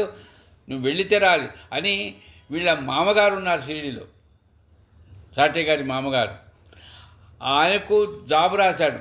ఇగో ఒక వ్యక్తిని పంపిస్తున్నాను, ఆ వ్యక్తికి నువ్వు బాబాను పరిచయం చెయ్యి అని పంపించాడు. ఏం చేశాడు ఈయనకు? వాళ్ళ మామగారు కదా, బ్రాహ్మడే కదా. చూడండి ఎంత దాన్ని ఏమంటారు, ఎంత ఆలోచన అంటే కులము అంతే. సరే, వాళ్ళ మామగారిని కలుద్దాం, జాబ్ ఇద్దాం, ఆయన మసీదులో తీసుకపోతే నాకు ఏదో చూద్దాం, వీలైతే పోదాం. జరిగింది ఏం తెలుసా? అదే చూడండి, సత్యత్తుల గొప్పతనం అదే. ఆ మామగారు ఈయన షిరిడీకి వచ్చినప్పుడు, ఎవరు? మేఘ అనేటువంటి షిరిడీకి వచ్చినప్పుడు వాళ్ళ మామగారు ఎక్కడున్నారు? సాయిబాబా దగ్గర ఉన్నాడు. సాయిబాబా దగ్గర ఉన్నప్పుడు మరి పోవాలిగా. పోవాలన్నప్పుడు సాయిబాబా దర్శనం కోసం పోవాలని లోపలికి అడుగుపెట్టడల్లా. ఆ సాటే వాళ్ళ మామగారు అక్కడ ఉన్నారని లోపలికి అడుగుపెడుతుంటే బాబా చూచాడటండి. ఖబర్దార్, లోపలికి వచ్చావంటే నీ కులం పోతుంది. చూడండి ఎంత జాగ్రత్తగా మనం వినాలో. కులం పోతుంది ఫస్ట్. అసలు నువ్వు గొప్ప జాతి బ్రాహ్మణివి కదా, మరి నీచవ జాతి మహమ్మదీయుడిని కదా. నేను నా దగ్గరకు వచ్చినా నీ కులం పోతుంది, నేను నీ దగ్గర పోయినా కులం పోతుంది. మరి ఎందుకు వస్తావు? ఖబర్దార్, లోపలికి అడుగు పెడితే మొత్తం ఒప్పుకోను అన్నమాట. ఓరి నాయన, ఇదేంద్ర బాబు, నా మనసులో నేనేదో అనుకున్నాను కానీ ఈయనంటే ఇంట్లో పట్టుకొని నన్ను తిడుతున్నాడే అనుకున్నాడు. తర్వాత 1-2 రోజులు ఉన్నాడు, ఆయనకు మనస్కరించలే. కర్మ అండి, అంతే, కర్మ మనస్కరించలే. సరే, ఆ సాటే వాళ్ళ మామగారు ఏదో చెప్పాడు కానీ ఏమీ లాభం లేదు. చివరికి ఏం చేశాడట? ఎంతమంది చెప్పినా కూడా ఆయనకు మనస్కరించలేదు, కర్మ కాలిందంతే. తర్వాత ఏం చేశాడట? త్ర్యంబకేశ్వరి వెళ్ళాడట. అక్కడ కూడా మనస్కరించలే. చివరికి తన ఊరికి పోయినాడు. ఊరికి పోయినవాడు మరి బాగున్నాడా? పోనీ అదేనైనా అసలు ఆ వయసులో ఉండి అతనికి రాకుండా ఉండాల్సిన రోగం వచ్చింది. మంతాన పడ్డాడటండి. మేఘా గురించి రాస్తారు హేమాధిపతి మంతాన పడ్డాట. ఏంటి నేను ఈ వయసులో నాకు ఈ మంతాన పడ్డమైంది? చూడండి, ఒక్కసారి కొంతమందికి రోగాలు వస్తాయి. ఇప్పుడంటే చాలా ఆ బ్లడ్ టెస్టులు, ఆ టెస్టులు, ఈ టెస్టులు, ఇది రోగం ఎందుకు వచ్చిందని. ఆ రోజున ఏముందండి, అది ఎందుకు వచ్చింది నాకు ఈ రోగం? అప్పుడు ఆయనకు మానసికంగా పశ్చాత్తాపం కలిగింది. టైం వస్తుందంటారు చూడండి, టర్నప్ అని. అప్పుడు ఏమనుకున్నాడు, నాకు ఈ రోగం రావడానికి కారణం నేను చేసిన తప్పే. ఏం చేశావు? ఉప్పు ఎక్కువ తిన్నావా, లేకపోతే షుగర్ ఎక్కువ తిన్నావా? రోగం ఎందుకు వచ్చింది? అది కాదటండి. నేను శివుడే అవతారంగా వస్తే ఆ శివుణ్ణి పట్టుకొని నేను నీచపు జాతి మహమ్మదీయుడు అని అన్నాను. మరి అనుభవించాలిగా, తప్పదుగా. మరి అందుకనే చెప్తున్నా కదా, తల్లి తండ్రిని కనుక బహిరంగంగా కనుక ఒకసారి కనుక అన్నామంటే దాన్ని అనుభవించి తీరాలి. అట్లాగే శివుడి యొక్క అవతారంగా ఉన్నటువంటి గురువుని అన్నా కూడా తప్పదండి. కాబట్టి ప్రాయశ్చిత్తం అనుభవించాలి. అప్పుడు అనుకున్నాట, లాభం లేదు. అందుకనే చెప్తారు పెద్దవాళ్ళు ఏమంటే, నువ్వు ఏదైనా ఒక పొరపాటు ఏదైనా తప్పుగా అంటావు ఎవరిని? బ్రహ్మను. అప్పుడు శివుడికి చెప్పుకుంటే ఊరుకుంటాడు, విష్ణువుకి చెప్పుకుంటే ఊరుకుంటాడు. సరే నేను చూసుకుంటా లేపో అంటాడు. విష్ణువుకి ఏదన్నా కాస్తంత పొరపాటు చేశామనుకోండి, శివుడికి చెప్తే నేను చూసుకుంటా ఆ విష్ణువు సంగతి, మీరు పొండి పర్వాలేదన్న. కానీ గురువు కనుక ఏదైనా పొరపాటు చేస్తే ఈ బ్రహ్మ విష్ణు మహేశ్వరం ముగ్గురు ఏమీ చేయలేరు. మళ్ళీ అసావధిత్వ బ్రహ్మ మళ్ళా గురువు దగ్గరికి రావాల్సిందే. ఇది బాగా, ఇది శాస్త్రం ఉంది. 2+2 = 4 లాగా ఇది శాస్త్రం అంతే. గురువు దగ్గర ఏదైనా పొరపాటు జరిగిందంటే మళ్ళా గురువు దగ్గరికే రావాలి. ఆ రకంగా జరుగుతుందట. అందుకని ఈ మేఘా అనేటువంటి వ్యక్తి చివరికి మళ్ళా త్రయంబకేశ్వర్ పోలే, మళ్ళా ఇంకా గాణగాపూర్ పోలే, ఇంకెక్కడికి పోలే, మళ్ళా షిరిడీకే వచ్చాడు. వచ్చిన తర్వాత బాబా దగ్గరికి వెళ్ళాడు మామూలుగానే. ఇప్పుడు మనసు మారింది కదా. మరి బాబా అన్నాడు, ఖబర్దార్ రై పో బయటికి. నిన్న మనం విన్నాం సపత్యం గారి కథ. ఆయన మనసు మారలేదు కాబట్టి బయటికి పో అన్నాడు. కానీ నేను మనసు మారింది కదా, లోపలికి వచ్చాడు, కూర్చున్నాడు. కానీ ఏం మాట్లాడు ఆయన పని అయిందే. ఓం నమ శివాయ, ఓం నమ శివాయ అంటే ఈయనే శివుడు అని అనుకుంటున్నాడు. కానీ బాబా మాట్లాడడం లేదు కదా, మళ్ళీ మనం మాట్లాడితే ఏమంటా అనుకున్నాడు అంతే. ఎవరు అడిగారట, మరి నువ్వు సాయిబాబా శివుడు అన్నావు, మరి ఆయన నీతో ఏమీ మాట్లాడడం లేదు, నీ మనసు మారింది, మరి శివుడు ఇక్కడే ఉంటున్నావు షిరిడీలోనే, మరి ఆయన అంటే శివుడు మాట్లాడతాడా అన్నాడు. చూడండి, మనకి ఇష్టమైతే మనం ఎంత చక్కగా మార్పు చేసుకుంటావు. చూడండి, శివుడు ఆ రకంగా మాట్లాడతాడా అన్నాడట. ఆ రకంగా షిరిడీలోనే ఉంటున్నాడట. కొన్నాళ్ళ తర్వాత ఏం జరిగింది, ఇట్లా మెల్లమెల్లగా మార్పు వచ్చింది. పూర్తిగా బాబా ఎవరు? శివుడే. అందుకని సాయిరామ్ అంటుంటాం మనం. అక్కడ ఆయన సాయి శివ, సాయి శివ, సాయి శివ అనేవాడట. ఆ సాయి శివ అంటున్నటువంటి వ్యక్తి ఆ రకంగా మనసులో అనుకుంటున్నాడట. ఒకసారి బాబా చూచాడట. ఏది ఆయన ఏం అడగలేదు. ఈయన ఖండోబా గుడి దగ్గరికి వెళ్ళి పూజ చేసి వచ్చావా అన్నట. అక్కడే వచ్చింది ఇబ్బంది. సంధ్యావందనం నేర్చుకున్నాడు కానీ, గాయత్రి మంత్రం నేర్చుకున్నాడు కానీ పూజ చేయడం వచ్చా? రాదుగా. మరి పూజ చేయడం దానివాడు గొప్ప బ్రాహ్మణుని ఎందుకు అనుకుంటున్నావు? అది చూడండి, నీ కులం ఏమిటో, నీ ఆ కులంలో నువ్వు ఏం చేయాలో అది చేయకుండా నేను గొప్పవాడిని అనుకోవడం చాలా పొరపాటు కదా. చూడండి, బాబా చేసేది అదే. నేను అదే చెప్తున్నా, పదే చెప్తున్నా. బాబా గనక నిజంగా గనక హిందూ సంబంధమైన, సంస్కృతికి సంబంధించిన సనాతన ధర్మానికి వ్యతిరేకంగా ఉంటే మేఘాని ఎప్పుడో మహమ్మదీయుడిగా మార్చుండేవాడు. మేఘాకి ఏం చెప్పాడు, నీ కులం ఏదైతే ఉందో ఆ కులంలో నువ్వేం చేయాలో చెయ్యి. నువ్వేం చేయాలి? మంత్రం నేర్చుకోవాలి, పూజ చేయాలి. అందుకని మంత్రం నేర్చుకున్నాడండి. ఖండోబా గుడి, శివాలయము, శనీశ్వరాలయము ఉన్నాయి కదా షిరిడీలో, లక్ష్మీ దేవాలయం, వాటిల్లో రోజు పోయి దీపం పెట్టి పూజ చేసేవాడట. ఇది మేఘా కథ అండి. అందుకని ఇట్లా పూజ చేయించాడు. ఎవరు చేయించాడండి? సాయిబాబా చేయించాడు. ఓసారి బాబా దగ్గరికి వచ్చాట. బాబా కాళ్ళు గడిగాట. బాబా కూర్చున్నటువంటి బండను గడిగావాట. ఓ రోజు అన్నాడట బాబాతో, బాబా నువ్వు అన్ని గుళ్ళల్లో పూజ చేయమన్నావు, పైన ఎంత ఈ పూజలో ఏమాత్రం బ్రాహ్మడిగా ఉండేటువంటి వాడికట, అందుకని పూజారి అన్నారండి. పూజ ప్లస్ హరి, పూజకు శత్రువు కదా, మరి అట్లా అర్చకుడు అన్నారు. అంటే తన శరీరం ఎందుకున్నది అంటే అర్చన చేయడం కోసమే ఉన్నదని భావించుకునేవాడే బ్రాహ్మణుడు. కాబట్టి ఆ రకంగా అర్చన భావనలో ఉండాలి. అట్లాంటి భావన లేనప్పుడు దండగండి. కాబట్టి నువ్వు అందుకనే చెప్తాడు. ఓసారి ఏమైందంటే, కొండవ్వ గుడికి పోయినావా, పూజ చేసావా శివుడికి అన్నాడు. లేదు బాబా, తలుపులు మూసున్నాయట అన్నాడట. బాబా కోపం వచ్చిందట.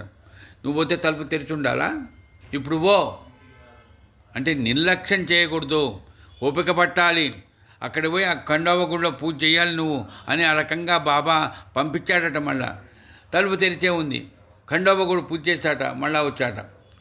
ఏదో మాటలలో ఉంటూ, బాబా అన్ని గుళ్ళల్లో పూజ చేయమని చెప్పావు, మరి నీకు నేను పూజ చేస్తున్నా, ఒకవేళ నీవు నీ పూజ మానుకోమని చెప్పావా అనుకో, నేను మానుకోను. అన్ని గుళ్ళల్లో పూజ చేయవద్దు అని నువ్వు అన్నావు అనుకో, మానుకుంటా. మిగతా గుళ్ళన్నింటిలో కూడా పూజ చేయవద్దు ఒకవేళ నువ్వు అన్నావు అనుకో, మానుకుంటా. నీ పూజ మాత్రం నువ్వు వద్దన్నా కూడా నీకు చేస్తా. ఇది చూడండి, ఇది అంటే మనస్సు ఎప్పుడైతే మారుతుందో బాగా, అది మందుల వల్ల మారదండి. బాగా చెప్పాలంటే ఒకరు చెప్పినా కూడా మారదు. అది పిచ్చుక గాలికి దారం కట్టి లాగినట్టుగా ఆ రుణానుబంధం ఉంటేనే మారుతుంది. అంటే 10 నిమిషాలు కూర్చొని విన్నాం, అది నువ్వు కూర్చో విను, నువ్వు కూర్చో విను, నువ్వు కూర్చో విను, ఎన్నిసార్లు వింటాడండి? ఒక రోజు వింటాడు, 2 రోజులు వింటాడు, ఈయన ఎందుకు మన సుత్తి కొడుతున్నాడు, వెళ్ళిపోతారు.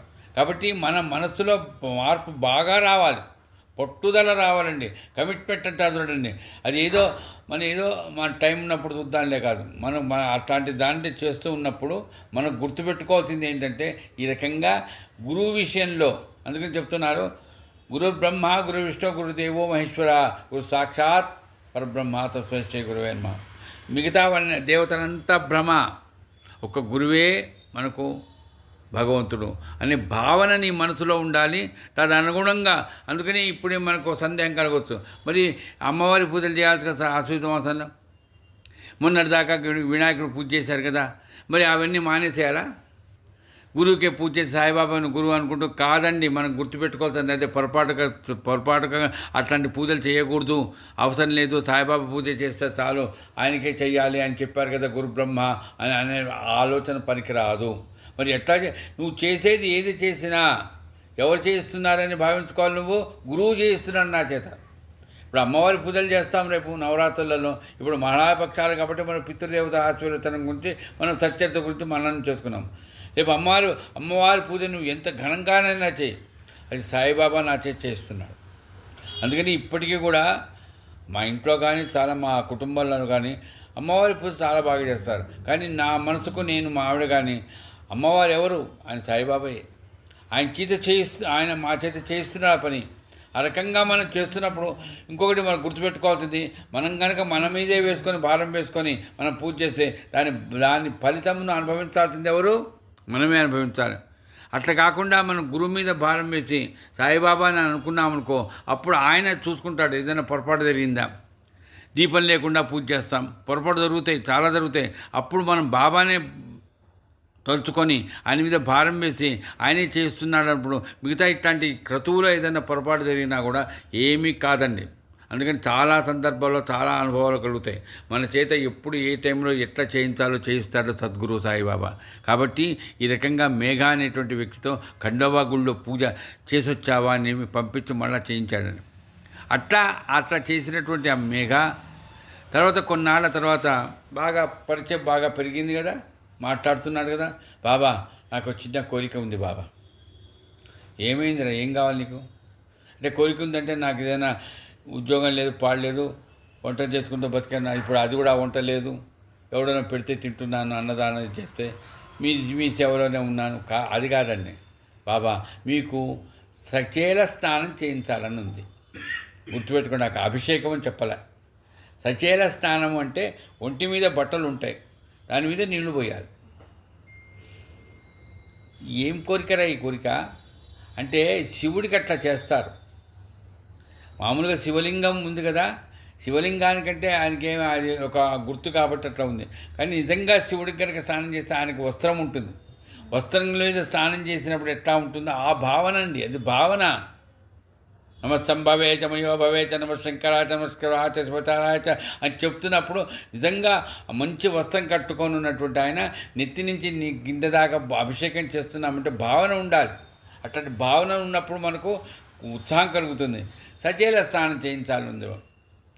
ఒరే నాకు వద్దురా బాబా, నువ్వు మాకు శివుడివే, నాకు గంగతో సంబంధం లేదురా బాబు అన్నాడు. సరే నీ ఇష్టం లే అన్నమాట. సంక్రాంతి పండగ రోజున గుర్తుపెట్టుకోండి, శివరాత్రి రోజున కాదు, అయితే రామనవమి రోజున కాదు, అయితే వినాయక చవితి రోజున కాదు, సంక్రాంతి పండగ రోజున గోదావరి నది ఎక్కడుంది? షిరిడీకి 9 కిలోమీటర్ల దూరంలో ఉంది. అక్కడి నుంచి రాగి బిందెలో, చెంబులో కాదు రాగి బిందెలో నీళ్లు తీసుకొని వచ్చి కాళ్ళకు చెప్పులు లేకుండా ఆ రోడ్డంతా నడుచుకుంటూ వచ్చి ఆ నీళ్లు తీసుకొచ్చి కింద పెట్టాడు. బిందె అక్కడ పెట్టాడు. బాబా వచ్చి కూర్చో. అప్పటికి మధ్యాహ్నం ఆరతి అయిపోయింది. ఏందిరా మళ్ళా అడిగాడు కదా, నువ్వు సరే చూసుకోలే అన్నాడు, కానీ నేను వదిలిపెట్టాడేమో అనుకున్నాడు. ఇప్పుడు నీళ్లు తెచ్చాడు. ఏవి? గోదావరి నీళ్ళు, గంగా. ఏమిరా నీ ఇంత పట్టుదల ఎందుకురా నీకు అంటే, నేను చేయాలి బాబా, అంతే చేస్తాను నేను. చూడండి, అంటే పట్టుదల కనుక వచ్చిందంటే మనసులో మార్పు. నువ్వు నీచభజాతి మహమ్మదీయుడు అన్న వాడిని కాస్త పట్టుకొని చూడండి, ఇప్పుడు పట్టుకొని నీకు అభిషేకం చేస్తానంటే ఎంత మార్పు వచ్చి ఉండాలని. అందుకనే నేను తర్వాత చివరిలో గుర్తు చేస్తాను. ఎంత మనసులో మార్పు వచ్చినటువంటి మేఘ బాబాతో ఆ మాట అంటే, బాబా అన్నాడు, సరే నేను ఇష్టం రా అని కూర్చున్నాడట. శివుని భోళాశంకరుడు అంటే విష్ణువుని భోళా అన్నారు. కాకపోతే శివుడికి కాస్తంత మొదట పట్టుదల ఉంటుంది. భక్తుడు కనుక పట్టుదల పడితే దిగొస్తాడు కిందికి. విష్ణుమూర్తి అట్లా రాదండి, ఆయన దగ్గర మనం పోవాల్సిందే. కానీ శివుడు దిగుతాడు కిందికి, మన దగ్గరకు వస్తాడు, మనకు సేవ చేస్తాడు. అట్లానే ఆ శివుడు ఆ రూపమైనటువంటి ఆ మెగా అదే బాబాను చూసి, బాబా అంటే అప్పుడు వచ్చి కూర్చో బాబా. కూర్చున్నాడండి, ఒక పీట మీద కూర్చున్నాడు. బిందెలోంచి నీళ్లు తీశాడు. బిందెలోంచి నీళ్లు తీసి అది అభిషేకం చేయాలి కదా, అందుకని ఏం చేశాట, చెంబులో తీసుకొని బాబా నెత్తిన పోయడానికి ప్రారంభం చేశాడు. చేస్తే అప్పుడు ఏమైందట, బాబా ఆ బిందెలో నుంచి నీళ్లు తీసి చెంబులో నుంచి నెత్తిన పోస్తూ ఉంటే అప్పుడు అన్నాడు, మేఘా ఒక చిన్న సహాయం చేయి నాకు. అంటే మంచి సోపు తీసుకొచ్చి ఇవ్వు, నెత్తిన షాంపూ పోయి, ఇవి కాదండి, మీరు ఏమేమి అనుకుంటారేమో. ఆయన అన్నాట, మేఘ నెత్తిని మాత్రమే తడుపు, ఒంటి మీద మాత్రం నీళ్లు తల పోయొద్దు, నాకు చలి పుడుతుంది అన్నాడటండి. నిజంగా ఎంత విచిత్రంగా ఉంటాయంటే బాబా మాటలు. సంక్రాంతి పండుగ కదా, చలికాలమే కదా అది. మరి నెత్తి ఎవరైనా కానీ మామూలుగా ఒంటి మీద మాత్రం నీళ్లు పోయండి, తలకు మాత్రం నీళ్లు పోయొద్దు అంటారు. ఉల్టా అయింది ఇక్కడ, తలకు మాత్రమే నీళ్లు పోయి ఒంటి మీద మాత్రం నీళ్లు పడకూడదు. ఇది ఎట్లా పడకుండా ఉంటుంది? మధ్యలో ఏదైనా రేకు పెడతారా అడ్డం? ఎట్లా పడకుండా ఉంటుంది? మేఘా అనుకున్నాట, ఆయన అసలు పర్మిషన్ అయితే ఇచ్చాడు కదా, నెత్తిని తడపమన్నాడు. చూద్దాం, నెత్తిని తడుపుదాం. నెత్తిని తడపాలంటే, నెత్తి మాత్రమే తడపాలంటే బిందెలో నీళ్లు చెంబుతో తీసుకొని పోస్తే కనుక అది కింద పడితే మన బాగా కోపం వస్తుందేమో. భయం, ఒక రకంగా భయం ఉంది, ఇంకొక రకంగా అట్లా భయపడుతున్నటువంటి ఆయన ఏం చేశాడు, లాభం లేదు, నెత్తి మీద పోతే అంతా తడిచిపోతుందని చుక్క పోస్తున్నాడట. అభిషేకం అంటే అదే, చుక్క పొయ్యాలట. కుంభాభిషేకం అంటారు, అంటే బిందెలతో నీళ్లు పోసేది అది వేరే పద్ధతి. కాబట్టి ఈ రకంగా అభిషేకం అనేటువంటిది చేసేటప్పుడు చుక్క నీరు. అందుకనే అంటే చాలా విషయాలు గుర్తు చేసుకోవచ్చు. మా అల్లుడు గారి ఇంట్లో చెప్తున్నా కాబట్టి అదే దానికి కూడా ఒక ఇది దాన్ని ఏమంటారు గుర్తుందండి. ఎందుకయ్యా చుక్క పోస్తున్నామంటే ఒక్కొక్క చుక్క ఒక్కొక్క క్షణమట. ఈ రోజున ఈ క్షణం నేను ఇక్కడ ఉన్నాను, నీవే కారణం. ఇదిగో ఈ రకంగా నాకు వచ్చిన ఈ ఆరోగ్యం అనేటువంటి దాన్ని నీకు అర్పిస్తున్నాను. నమస్సంభవ అంటే చుక్క బిందెలు పోతుంది, మనకు క్షణం మారుతుంది. కానీ అందుకని క్షణం కూడా ఆ రూపమే ఎక్కడ రూపం అండి. కాబట్టి ఆ రకంగా భావన చేస్తుంటే చుక్క పోయారట. చివరికి మేఘా ఏం చేశాడు, శివుడికి ఏ రకంగా అభిషేకం చేయాలో అదే చేస్తున్నాడు. చేయించింది ఎవరండి? సాయిబాబా. అది గుర్తుపెట్టుకోండి. అంటే ఆయనకు తెలియదు ఈ రకంగా చుక్క పోయాలని, ఇవన్నీ తెలియవు. కానీ పోస్తున్నది మాత్రం చుక్క పోస్తున్నాడు. అట్లా పోస్తున్నటువంటి ఆయన కాస్త ఎంత చుక్క పోసినా కూడా ఏమైంది, ముఖమంతా తడిచింది, తలకాయ తడిసింది, ముఖమంతా తడిసింది, అంతా తడిసింది. కానీ ఈ గడ్డ నుంచి కిందకి ఒక్క చుక్క పడ్డాలే. ప్రత్యక్షంగా చూస్తున్నాడండి. ఓరినా ఇది ఎక్కడరా బాబు, ఎంత చుక్క చుక్క పోసినా కూడా, అదే చెప్తున్నా, చుక్క చుక్క కలిసే కదండి సముద్రం అయ్యేది. మరి ఆ రకంగా ఎంత చుక్క చుక్క పోసినా కూడా నోరంతా, కళ్ళు ముక్కు అంతా కూడా తడిసిపోయింది. ఇక్కడ దాకా వచ్చింది, ఇక్కడ ఇక్కడ ఆగిపోయిందట. కింద నీళ్లు పడ్డం లేదు. ఏమిటిది విచిత్రంగా ఉంది, కింద ఎందుకు పడ్డం లేదు అని ఈ రకంగా అనుకుంటున్నాడట. అనుకున్న వాడికి కాస్త చాలా ఆనందం కలిగిందట. శివభక్తులకు ఆనందం కలిగితే వాళ్ళు చాలా ఇదిగా ఉంటారు. ఆనందం కలిగిన వాడు కాస్త బిందెలో నీళ్లు తీశాడని నెత్తిన కుమ్మరించేశాడు. హరహర గంగా అంటే, నువ్వు నాకు నెత్తి తడుపు అన్నావు కానీ ఒంటి తడపవద్దు అన్నావు. కానీ ఇక్కడ కనిపిస్తున్నది ఏంటి, చుక్క చుక్క పోస్తూ నేను నెత్తిని పోస్తే అది కథ కింది పడుతున్నా భయపడుతున్నా కానీ అది అక్కడే అయిపోతుంది కదా, ఇది నా శక్తి కాదు, నువ్వే చూసుకుంటున్నావు అనుకొని ఆశ్చర్యపడుతూ హరహర గంగా అంటే శివుణ్ణి ఆ రకంగా గుర్తు చేసుకుంటూ బిందెలో నీళ్లు కాస్త నెత్తిన మొత్తం కుమ్మరించాడు. కుమ్మరిస్తే ఆ నీళ్లు మొత్తం అయిపోయినాయి. బిందెలో ఖాళీగా ఉంది, చుక్క లేవు నీళ్ళు. కింద ఒక్క చుక్క నీళ్లు పడలేదండి. ఏది నేల మీద, ఒంటి మీద ఒక్క చుక్క నీళ్లు పడలే. ఏమైనాయి నీళ్ళన్నీ? లయమైనాయి. అందుకనే లయకారకుడు అంటారు శివుణ్ణి. లీనంగా భగవంతుడు అది శివుణ్ణి నమ్ముకొని ఎప్పుడైతే ఆ లీనమైపోయి పూజ చేస్తారో,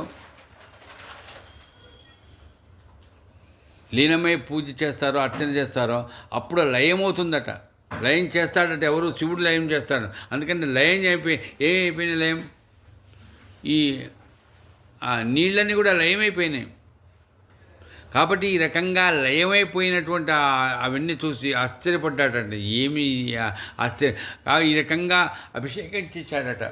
చూడండి, అంటే శివుడి పూజ చేశావు కాదు, అసలు బ్రాహ్మడివి నువ్వు ఫస్ట్ పూజ అనేది నేర్చుకున్నావు, సంధ్యావందన నేర్చుకున్నావు, గాయత్రీ మంత్రం నేర్చుకున్నావు. ఇవన్నీ ఎవరు చేయించారండి? సాయిబాబా చేయించాడు.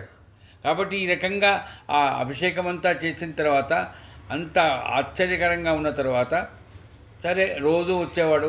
హారతి జరుగుతున్నంతసేపు తెలుసు కదా, మధ్యాహ్న హారతి చేస్తారు కదా, ఉదయపు హారతి. ఈ హారతి జరుగుతున్నంతసేపు ఆయన ముందంతా పూజ అంతా ఈయన చేసేవాడట. ఎవరి? మేఘ. హారతి ప్రారంభమైంది అనుకోండి, గేవునియా పంచారతి కరు బాబాంసి ఆరతి. హారతి ప్రారంభంగానే ఏం చేసేవాట, ఎదురుగా వచ్చి నిలబడేవాట. పాడేవాడు కాదు, ఒంటి కాలం మీద నిలబడేవాడు నందిలాగా. అంటే ఆయనకి హారతి, ఆయన ఈశ్వరుడు, నేను ఆయన దగ్గర ఉండేటువంటి దాసుడిని అనుకుని మేఘా ఆ రకంగా ఉండేవాడటండి. సరే, మేఘాకు ఒక రోజున ఒక తెల్లవారుదామున కాదు, తెల్లవారింది. కళ్ళు కాస్త అనుకుంటూ ఉంటే బాబా కనిపించాడట. అంటే కాస్త తెల్లవారిన తర్వాతనే అది కనిపించి బాబా అన్నాట, మేఘా గోడ మీద ఎర్రటి రంగుతో త్రిశూలం గీయి అన్నాడు. ఇది చూచాట, బాబా ఉన్నాడు. ఇది కళ, జాగ్రత్త అవస్థ. ఎందుకంటే బాబా మసీదులో ద్వారకామాయిలో ఉంటాడు. ఈయన రూములోకి ఎట్టొచ్చాడు? ఏం చెప్తున్నాడు? నాకు త్రిశూలం గీయి అని చెప్తున్నాడు. సరే, విన్నాడు. తర్వాత బాబా దగ్గరికి పోయాడు. బాబా, ఏం బాబా, మీరు నాకు చెప్పారా త్రిశూలాన్ని గీయమని అని అడిగాడు. ఎందుకు నీకు అనుమానం అన్నాడు. ఎందుకంటే కళలోకి వస్తే ఇక్కడ కొన్ని సందర్భాల్లో నేను చెప్పలేదనేవాడు. కానీ బాబా చెప్పాడు, నీకెందుకు అనుమానం అంటే, అప్పుడు అన్నాడట మేఘ, తలుపులు కిటికీలు అన్నీ మూసున్నాయి కదా, మరి లోపలికి ఎట్లా వచ్చారయ్యా అన్నాడు. నాకు శరీరం ఉంది, శరీరం కూడా లేదు, రెండు నేనే. రూపము నేనే, రూపం లేనివాడిని కూడా నేనే. అది శివుడండి. అందుకనే రూపమ్మను అమ్మవారు పార్వతి, అయ్యవారు శివుడు, భ్రమరాంబ, మల్లికార్జునుడు, ఏవేవో చెప్పండి. ఇదంతా రూపము. రూపం లేనివాడెవడండి? ఆయనే. కాబట్టి మళ్ళీ విష్ణుమూర్తి దగ్గరకు వచ్చేటప్పుడు రూపం ఉండాలండి. విష్ణు మాయస్వరూపం ఆయన. కాబట్టి రూపం ఉండేటువంటి వాడు విష్ణుమూర్తి. రూపం ఉండి కూడా రూపం లేకుండా ఉండేవాడంటే శివుడు ఒక్కడే. కాబట్టి ఈ రకంగా ఆ శివ స్వరూపం ఏదైతే ఉందో, దాంట్లో తాత్వికమైన అర్థం ఏదైతే ఉందో అది బాబా మేఘాకు చెప్పాడండి. చెప్పాడు కాదు, అనుభవంలోకి తీసుకొచ్చాడు. ఎంత అదృష్టం అనుకున్నాడు. తర్వాత ఆయన ఉండే రూములో త్రిశూలం గీశాడు. త్రిశూలం శివభక్తులకు చాలా మంచి పూజ చేసుకుంటారు, చూస్తూ దాన్ని అభిషేకం చేస్తారు. అట్లా చేశాడట. కొన్నాళ్ళు గడిచిందటండి. చూడండి, అంటే ఎన్ని అనుభవాలు కలిగాయి చూడండి. మొదట్లో నీచమైన మహమ్మదీయుడు అని తిట్టినవాడు కాస్త ఇన్ని అనుభవాలు పొందాడు. ఎవరో వచ్చారట, ఒక రామదాసి, అంటే రామదాస్ పంథాలో ఉండేటువంటి వాడు ఎవడో వచ్చాడట. వాడు ఏం చేశాడో వస్తూ శివలింగాన్ని తీసుకొచ్చాడు. శివలింగాన్ని తీసుకొస్తే అప్పుడు మేఘా దగ్గరలోనే ఉన్నాట. మేఘా శివుడు వచ్చాడు చూడన్నాట. అంటే శివలింగం వచ్చేదనలా, శివుడు వచ్చాడు, దీన్ని పూజించుకున్నాట. విన్నాడంతే, తీసుకొని వెళ్ళాడు. తర్వాత ఏం జరిగిందంటే ఆ శివలింగాన్ని ప్రతిష్ఠ చేశాడండి. ఎవరు? మేఘా కాదు, సాయిబాబా ప్రతిష్ఠ చేశాడు. ఎక్కడ? గురుస్థానంలో. అందుకని గురుస్థానంలో ఉండే శివలింగానికి పూజ చేసేవాడు, త్రిశూలానికి పూజ చేసేవాడు, సాయిబాబాకు పూజ చేసేవాడు, హారతి ఇచ్చేవాడు. నిజంగా అసలు ఏదన్నా ఒకటి చేయరా బాబా అంటే మాకు టైం లేదంటున్నారు ఇప్పుడు. మరి ఈయనకి ఏం పని అండి? పెళ్ళాలు లేదు, పిల్లలు లేరు, ఆసారి అట్లా లేని వాళ్ళు అట్లా లేని వాళ్ళు చేయాల్సిన అవసరం ఉందా? ఎట్లయితే ఇట్లా చేస్తున్నాడో ఒకసారి పొద్దున్నే బాబా దగ్గరికి వచ్చి ఎవరో చెప్పారట, మేఘా చనిపోయినాడు బాబా అని. అంటే మేఘా చనిపోయినాడని ఒక వార్త వినేటప్పటికీ బాబాకు చాలా బాధ కలిగింది. మేఘా చనిపోయినాడా అన్నాడట. చివరికి ఆయన శవం తీసుకొచ్చారుగా బయటికి, తీసుకొచ్చి దాన్ని శవాన్ని తీసుకొని పోతుంటే వెంబడేళ్ళాడటండి. ఎవరి శవాల వెంబడే బాబా పోలేదు, శ్మశానానికి పోలేదు. మరి అట్లాంటిది ఆ శ్మశానానికి పోయి ఆ శవం మీద చేతులు పెట్టి బాబా చెప్పాట, వీడు నాకు నిజమైన భక్తుడు అని. అంటే తల్లి తండ్రి ఎవరో తెలియదు, ఇక్కడికి వచ్చావు, నాకు సేవ చేశావు. మరి నేనే తల్లి నేనే తండ్రి అనుకున్నావు, ఈశ్వరుని నేనే అనుకున్నావు, భావించుకున్నావు, మనసులో మార్పు వచ్చింది. నీకంటే నాకు వేరే భక్తుడు ఉన్నాడా? నిజమైన భక్తుడు వీడే అని బాబా అన్నాడటండి. ఆ రకంగా ఇంకా కూడా గుర్తు చేస్తున్నాను ఇప్పుడు. అంటే పితృదేవతల యొక్క ఆశీర్వచనం పొందుతామని సత్యర్థులు. ఈ మేఘా చనిపోతే మామూలుగా బ్రాహ్మణులు ఎవరైనా, బ్రాహ్మణులు కానీ ఎవరైనా కానీ కర్మలు చేస్తారు. ఆ కర్మలకంతా ఆయన ఖర్చు మొత్తం భరించింది ఎవరు తెలుసా అండి? సాయిబాబా. ఉపాసిని బాబాకు, దీక్షిత్ గారికి డబ్బులు ఇచ్చి కర్మలు చేయమన్నాట. చివరికి 12వ రోజు భోజనాలు పెడతారు. మీకు అందరికీ తెలుసు, అది చాలామంది ఇళ్ళలో పెద్ద కర్మలు చేస్తారు వేరే వాళ్ళు. ఆ భోజనాలకైన ఖర్చు మొత్తం భరించింది ఎవరో? సాయిబాబా. అంటే మేఘా అనేటువంటి వ్యక్తికి అంత్యక్రియలు ఆ రకంగా చేయించింది ఎవరంటే బాబాని. మరి ఇట్లాంటి కథలు ఇట్లాంటి కథలు కాదండి, ఈ కథలు ఇంత వివరంగా, ఇంత ప్రత్యేకంగా ఈ సోమవారం రోజు గుర్తు చేస్తుంటే మరి ఇట్లాంటి గుర్తు చేస్తున్నాను. ఇది నాకు అలవాటైపోయింది. కానీ మా అమ్మ మాత్రం ప్రాణం పోతూ మేఘా కథ చెప్పావా అని అడిగింది. ఎక్కడ? ఆంధ్ర మహిళా సభలో. అప్పుడు మా అమ్మాయి కూడా ఉంది. నిన్నమ్మా ఈరోజు చెప్తానమ్మా, ఈరోజు సోమవారం కదా, మా అన్నగారింట్లో నాగోల్లో జరుగుతున్నది 18వ జ్ఞానయజ్ఞం. ఈరోజు చెప్తానమ్మా. అంతే, విన్నదంతే. అంటే మరి ఆమెకు మేఘాకు ఎట్లాంటి రుణానుబంధం అండి, అంతే. అంటే మిగతా అన్ని కథల కంటే మేఘా కథ ఎంత గొప్పదా? ఎవరు గొప్పదో ఇది తక్కువదో కాదండి. అంటే ఆ రుణానుబంధంలో ఎంత సేవ చేశాడండి మేఘా. నేను తల్లి ఆయనే, అది వేరే నాకు లేరు కదా, నేను దౌర్భాగ్యుణ్ణి, నాకు తల్లి లేదు తండ్రి లేరు, బిచ్చమెత్తుకుంటూ బతకాల్సిన వాడిని, ఏదో వంట చేసుకుని బతుకుతున్నాను చూడు సాయిబా. లేదండి, అక్కడ ఎప్పుడైనా మనకున్న దాంతో మనం తృప్తిపడుతూ ఆ సేవ చేసుకుంటూ ఉండడమే గొప్ప ఆనందం అండి. అందుకే లేని దాని గురించి ఏడుస్తూ ఉండడం చాలా దౌర్భాగ్యం. కాబట్టి ఆ రకంగా మేఘా అనే వ్యక్తి నాకు ఈ తల్లి ఏంటి తండ్రి అన్నీ ఈయనే, ఈశ్వరుడు ఈయనే అని ఆ రకంగా ఊరికే స్తోత్రం చేయడం కాదు, సేవ చేశాడు. ఆయనకు పూజ చేశాడు, చెప్పారు కదా, అభిషేకం చేశాడు, త్రిశూలం గీశాడు. చివరికి బాబా ఒక్కోసారి మసీదులో ఉండేవాడు కాదట, అప్పుడు బండ మొత్తం కడిగేవాడట, ఆయన కూర్చున్న బండ. మరి ఇంత సేవ చేసే మేఘా బాబాకు నిజంగా, బాబాకు ఆయన రుణగ్రస్తుడా, బాబాయ్ ఆయనకు రుణగ్రస్తుడా? బాబాయ్ చెప్పాడు ఎంత సేవ చేశాడయ్యా. అందుకని బాగా గుర్తుపెట్టుకోవాల్సింది, తల్లికి తండ్రికి మనం చేయాల్సింది సేవ. వాళ్ళను గుర్తుపెట్టుకోవాల్సింది మనం చేయాల్సిన పని. వాళ్ళు లేరు, ప్రాణం పోయింది, కనీసం గుర్తు చేసుకొని 10 మందికి అన్నం పెట్టండి, వాళ్ళని గుర్తు చేసుకోండి. అంతేకాని బతుకున్నప్పుడేమో వాళ్ళకి అన్నం పెట్టకుండా చచ్చిపోయిన తర్వాత వాళ్ళని తిడితే ప్రయోజనం లేదు. కాబట్టి తల్లి తండ్రి శివుడు అయినటువంటి బాబాకు సేవ చేసినటువంటి ఆయన ఈ రకంగా ఆయనకి ఏ రకమైనటువంటి ఇబ్బంది లేకుండా ఏదో అనాథ ప్రేత, ఎక్కడి నుంచో వచ్చాడు, ఎక్కడ పుట్టాడో తెలియదు. అట్లాంటి అనాథ ప్రేతకు ఎవరు చేస్తారండి సంస్కారాలు? ప్రేతక సంస్కారాలు చేయాలి కదా. మరి ఎవరు చేశారు? సాయిబాబా చేశాడు. నేను మసీదులో ఉన్నాను, పక్కిల్లాగా ఉన్నాను కదా, నన్ను నీచవజాతి మహమ్మదీయుడు అని అన్నావు కదా, కాబట్టి నేను చేయనని బాబా అనొచ్చు కదా. లేదండి, ఆయనే స్వయంగా ఖర్చు పెట్టి చేశాడంటే బాబా ఎవరండి? బాబా సద్గురువు ఆయన. పైన హేమాధిపతి గారు గుర్తు చేసిన ఒక విషయాన్ని మీకు గుర్తు చేస్తున్నాను. గురువు వేరు, సద్గురువు వేరండి.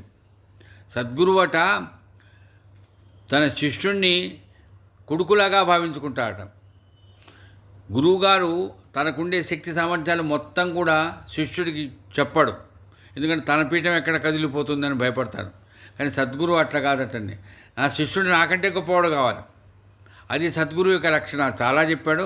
దాంట్లో చూడండి ఇప్పుడు ఏమైంది, మేఘా, అబ్బా మేఘా అండి. నిజంగా ఎందుకంటే ఈ రోజు కనుక నేను ఇట్లా ఈ రకంగా జ్ఞానయజ్ఞాలలో ప్రత్యేకించి సోమవారం అయితే గుర్తు చేసుకుంటున్నానో దానికి కారణం వాళ్ళ అమ్మా నాన్న ఎవరో కానీ, వాళ్ళు ఎక్కడ పుట్టాడో కానీ, కులము బ్రాహ్మణ కులం.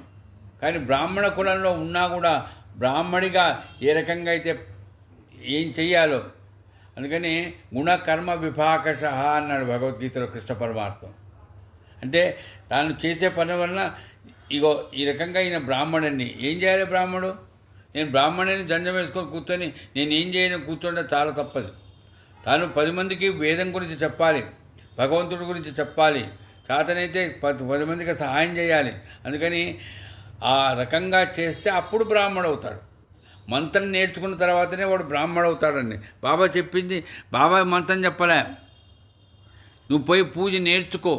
ఎవరైనా చెప్తారని పూజ నేర్చుకుంటే. ఈ రకంగా బాబా మేఘాకు అది ఎంత సంస్కారం కలిగించాడండి. చివరికి అంత్యక్రియలలో కూడా ఆ సంస్కారం, అంటే దేహానికి అంత్యక్రియలో చేసేటువంటి సంస్కారాన్ని కూడా బాబా కల్పించాడంటే, అట్లాంటి ఆ మేఘా కథను మా అమ్మ ఎన్నోసార్లు విన్నది, నా తల్లి ఎన్నోసార్లు విన్నది. కానీ ప్రాణం పోయేటప్పుడు, ఒరే నాయన జాగ్రత్త, పిల్లలకు అన్నీ జాగ్రత్త చూసుకో,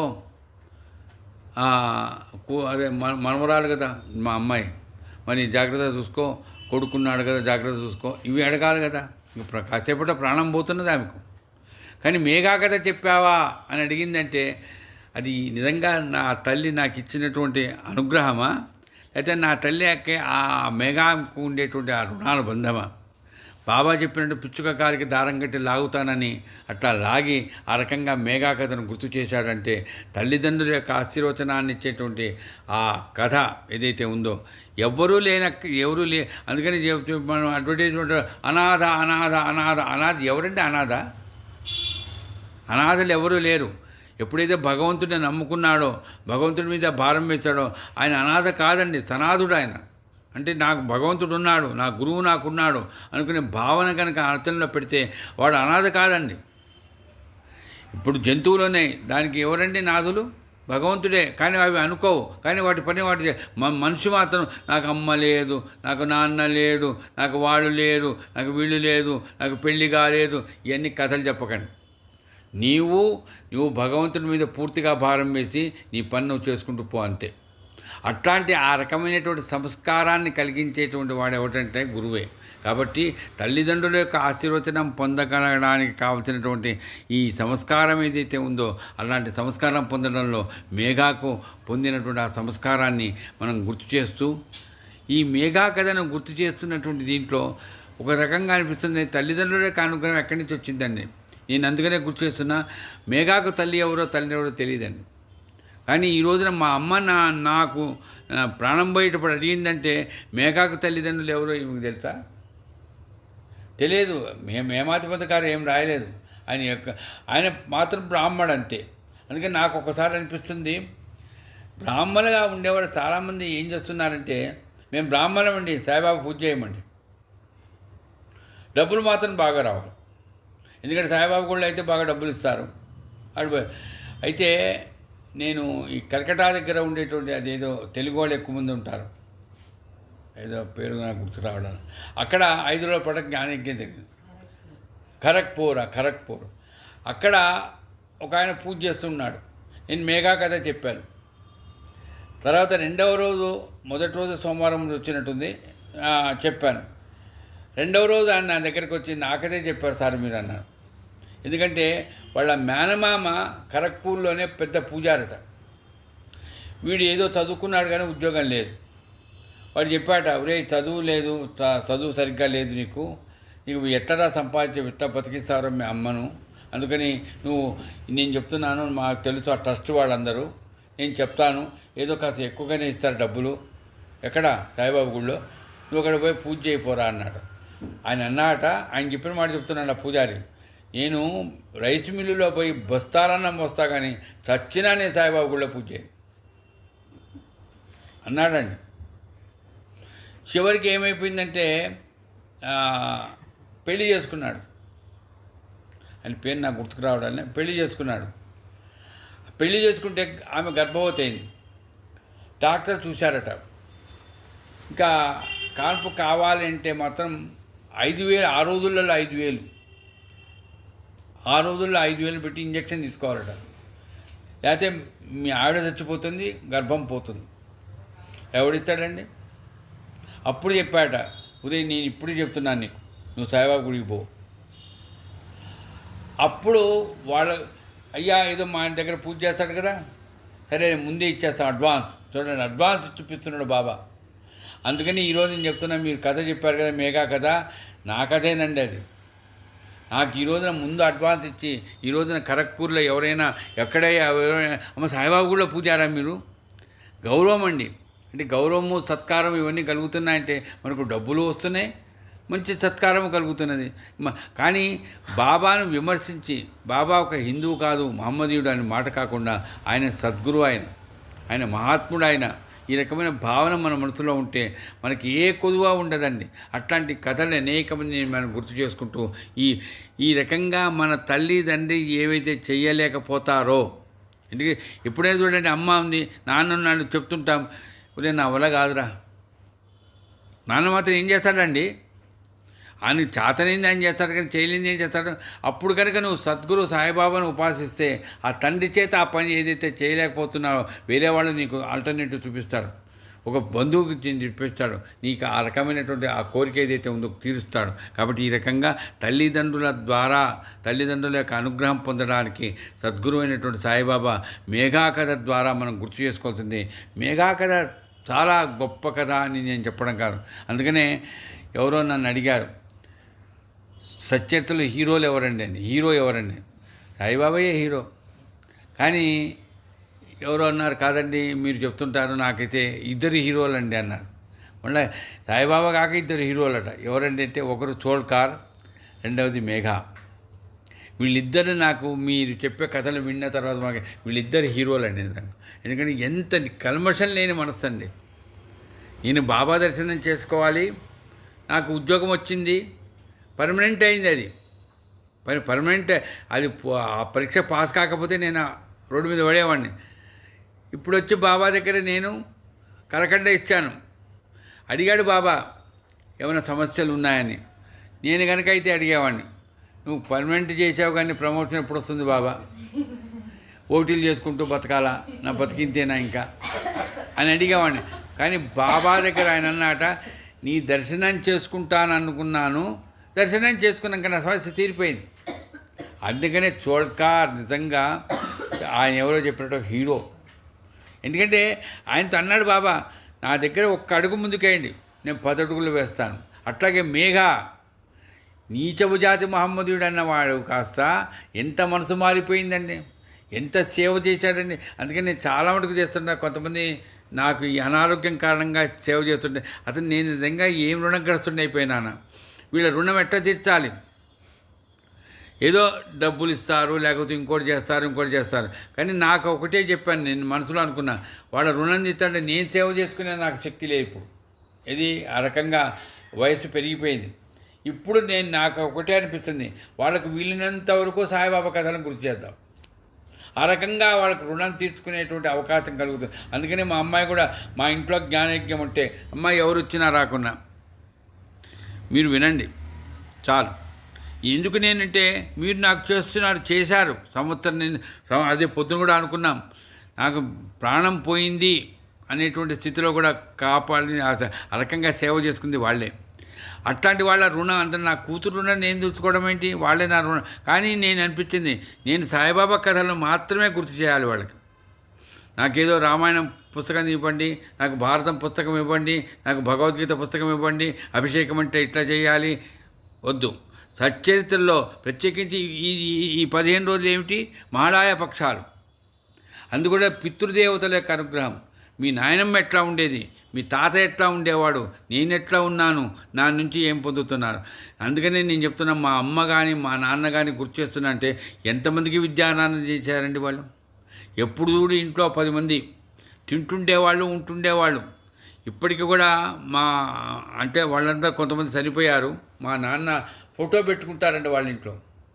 ఆయన పేరు, నేను వాళ్ళ ఇంటికి వెళ్ళి రూబేన్ అని ఉండేవాడు, క్రిస్టియన్ ఆయన. ఆయనకి హిందీ పండితం చేశాడు మా నాన్న. అప్పట్లో ఏమీ లేవు డబ్బులు. అంటే వాళ్ళు క్రిస్టియన్లు కానీ మహమ్మదీలు కానీ హిందీ పండిట్, ఆ రోజు హిందీ పండిట్ ఎవడన్నా చదువుకున్నా అంటే ఉద్యోగాలు వచ్చేవి. ఆ రకంగా వాళ్ళకు చదివించి వాళ్ళకి ఫీజులు కట్టి వాళ్ళకు అన్నం పెట్టి అన్నీ చేశారు. అది విద్య, అది ఇంత గొప్ప సేవ అండి. అట్లాంటి సేవ బాబాయ్ ఈ రోజు నాకు చెప్తున్నది అదే.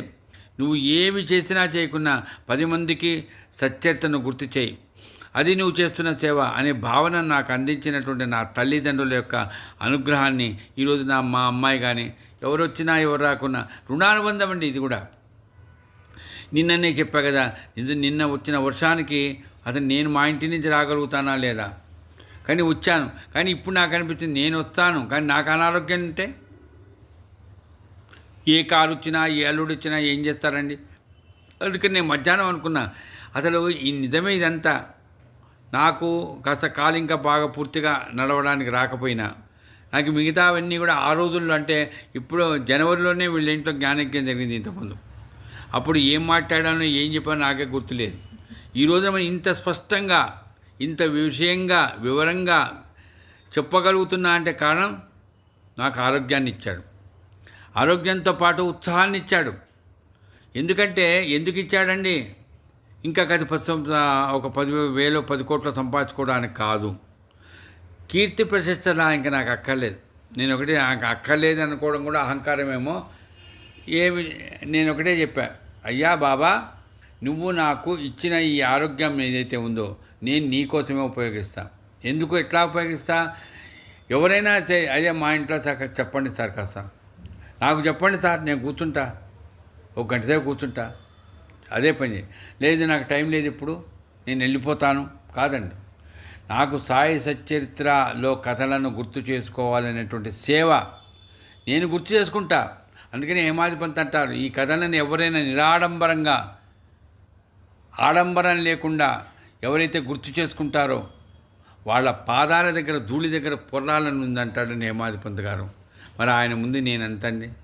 కాబట్టి ఈ రకంగా ఈ పితృదేవతలను గుర్తు చేసుకునే నేను హేమాధిపంత్ అని పిలువబడినటువంటి అన్నాసాహెబ్ దబోల్కర్ వాళ్ళ నాన్నగారిని తాతగారిని గుర్తు చేసుకుని సాంప్రదాయపరంగా సచ్చరిత్రను ప్రారంభం చేసి మేఘాకథ రాసి మేఘాకథలో ఉండేటువంటి విశేషాన్ని నేను గుర్తు చేసుకుంటూ ఈ రోజున మా అమ్మని మా నాన్నగారిని గుర్తు చేసుకున్నా అంటే దానికి కారణం ఈ పితృదేవతల యొక్క ఆశీర్వచనం ఏదైతే హేమాధిపంత్ గారు రాసిన సచ్చరిత్ర ద్వారా మనం పొందగలుగుతాం. దాంట్లో సందేహమే లేదండి.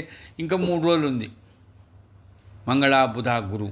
ఈ 3 రోజులలో మరి బాబా ఏ రకంగా ఈ విషయాన్ని అన్వయం చేసుకోవడానికి వీలుంటుందో.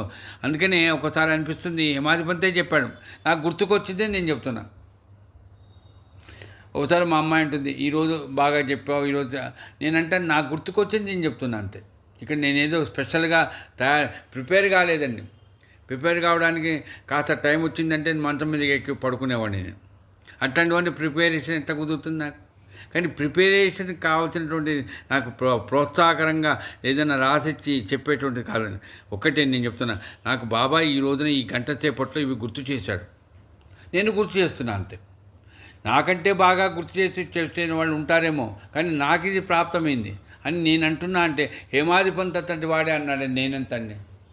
కాబట్టి ఈ రకంగా మీ అందరి ముందు మరొక్కసారి గుర్తు చేస్తూ నువ్వు గుర్తు చేసుకునే ఒక పాటను మననం చేసుకొని సెలవు తీసుకుంటాను. ఆ తర్వాత మా పెద్ద మనవరాలు ఒక పాట పాడుతుంది. దాంతో ఈ రోజున ఈ 621వ జ్ఞాన యజ్ఞంలో మనము స్వస్తి చెప్తాం. రేపు ఎల్లుండి మొన్నాడు ఈ రకంగానే 7 గంటల నుంచి 8 వరకు కూడా జ్ఞానయజ్ఞంలో ఏం వింటాము నిన్ను ముందుకు చెప్పడం లేదు. ఎందుకంటే ఈ కథ రేపు చెప్తాను, నిన్న హరిశ్చంద్ర పత్రిక ఇది విన్నాం. మరి ఈ పైన ఏమైందంటే సబ్జెక్ట్ ఏమైపోయిందంటే పితృదేవతల అనుగ్రహానికి లింక్ కావాలి. ఆ లింక్ చేసేటట్టు ఇప్పుడు మేఘా కథలు ఎట్లా లింక్ అవుతుందా అనుకున్నాను. నాకు ఈరోజు చాలా తృప్తికరంగా ఉందండి.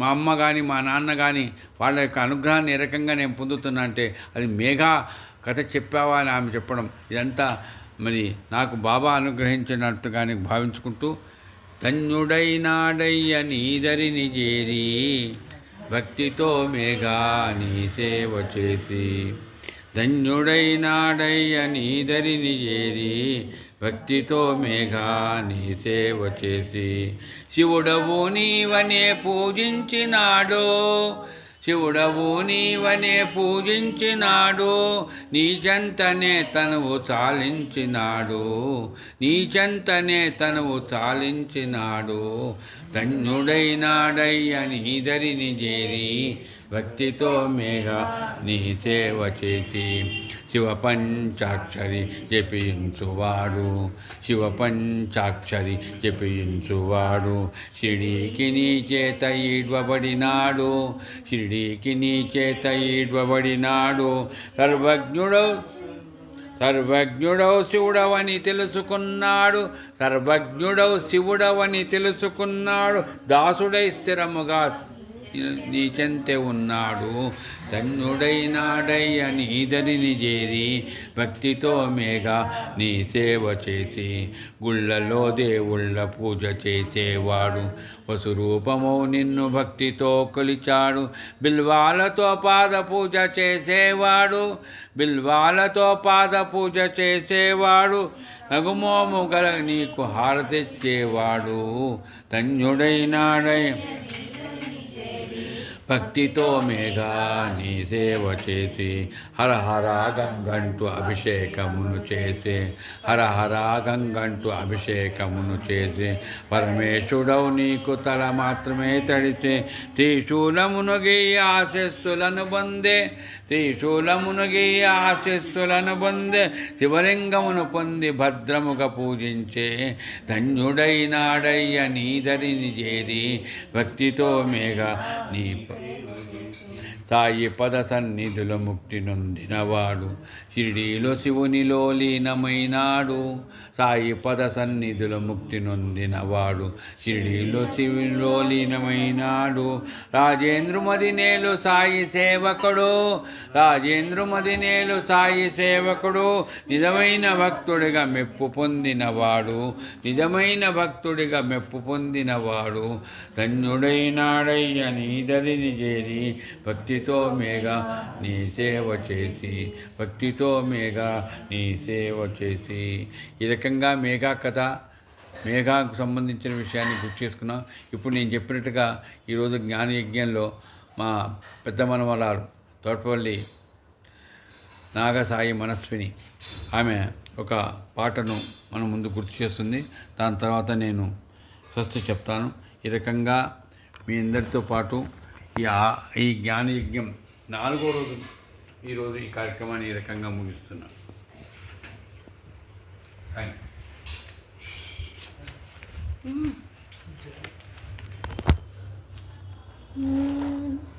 శివ శివ మహాదేవ శంభో మహాదేవ నీలకంఠ నీకు నీరాజనం, శివ శివ మహాదేవ శంభో మహాదేవ నీలకంఠ నీకు నీరాజనం, నీరాజనం నీరాజనం నీలకంఠ నీకు నీరాజనం,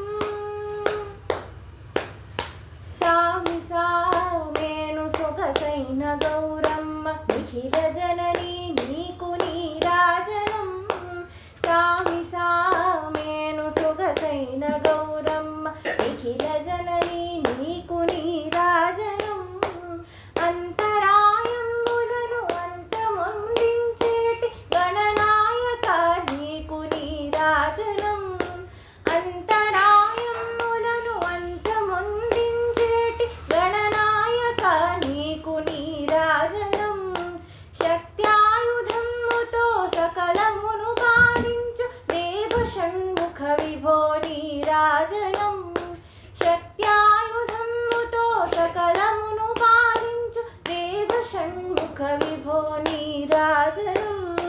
నీరాజనం నీరాజనం నీలకంఠ నీకు నీరాజనం దక్షమఖ విధ్వంస భద్రపదదాయక వీరభద్ర నీకు నీరాజనం దక్షమఖ విధ్వంస భద్రపదదాయక వీరభద్ర నీకు నీరాజనం శంభువాహనమసిత శైలాభదేహ ధీరనందీశ్వర నీరాజనం శంభువాహనమసిత శైలాభదేహ ధీరనందీశ్వర నీరాజనం ప్రభు సేవలో మురియు ప్రమథవరులారా పరమశివమయులార నీరాజనం ప్రభు సేవలో మురియు ప్రమథవరులారా పరమశివమయులార నీరాజనం నీరాజనం నీరాజనం నీలకంఠ నీకు నీరాజనం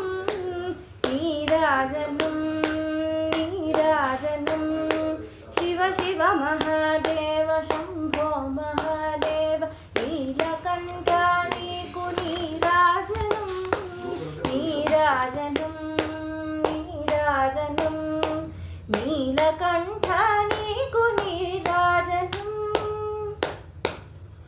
శ్రీ హర హర మహాదేవ శంభో శంకర శ్రీ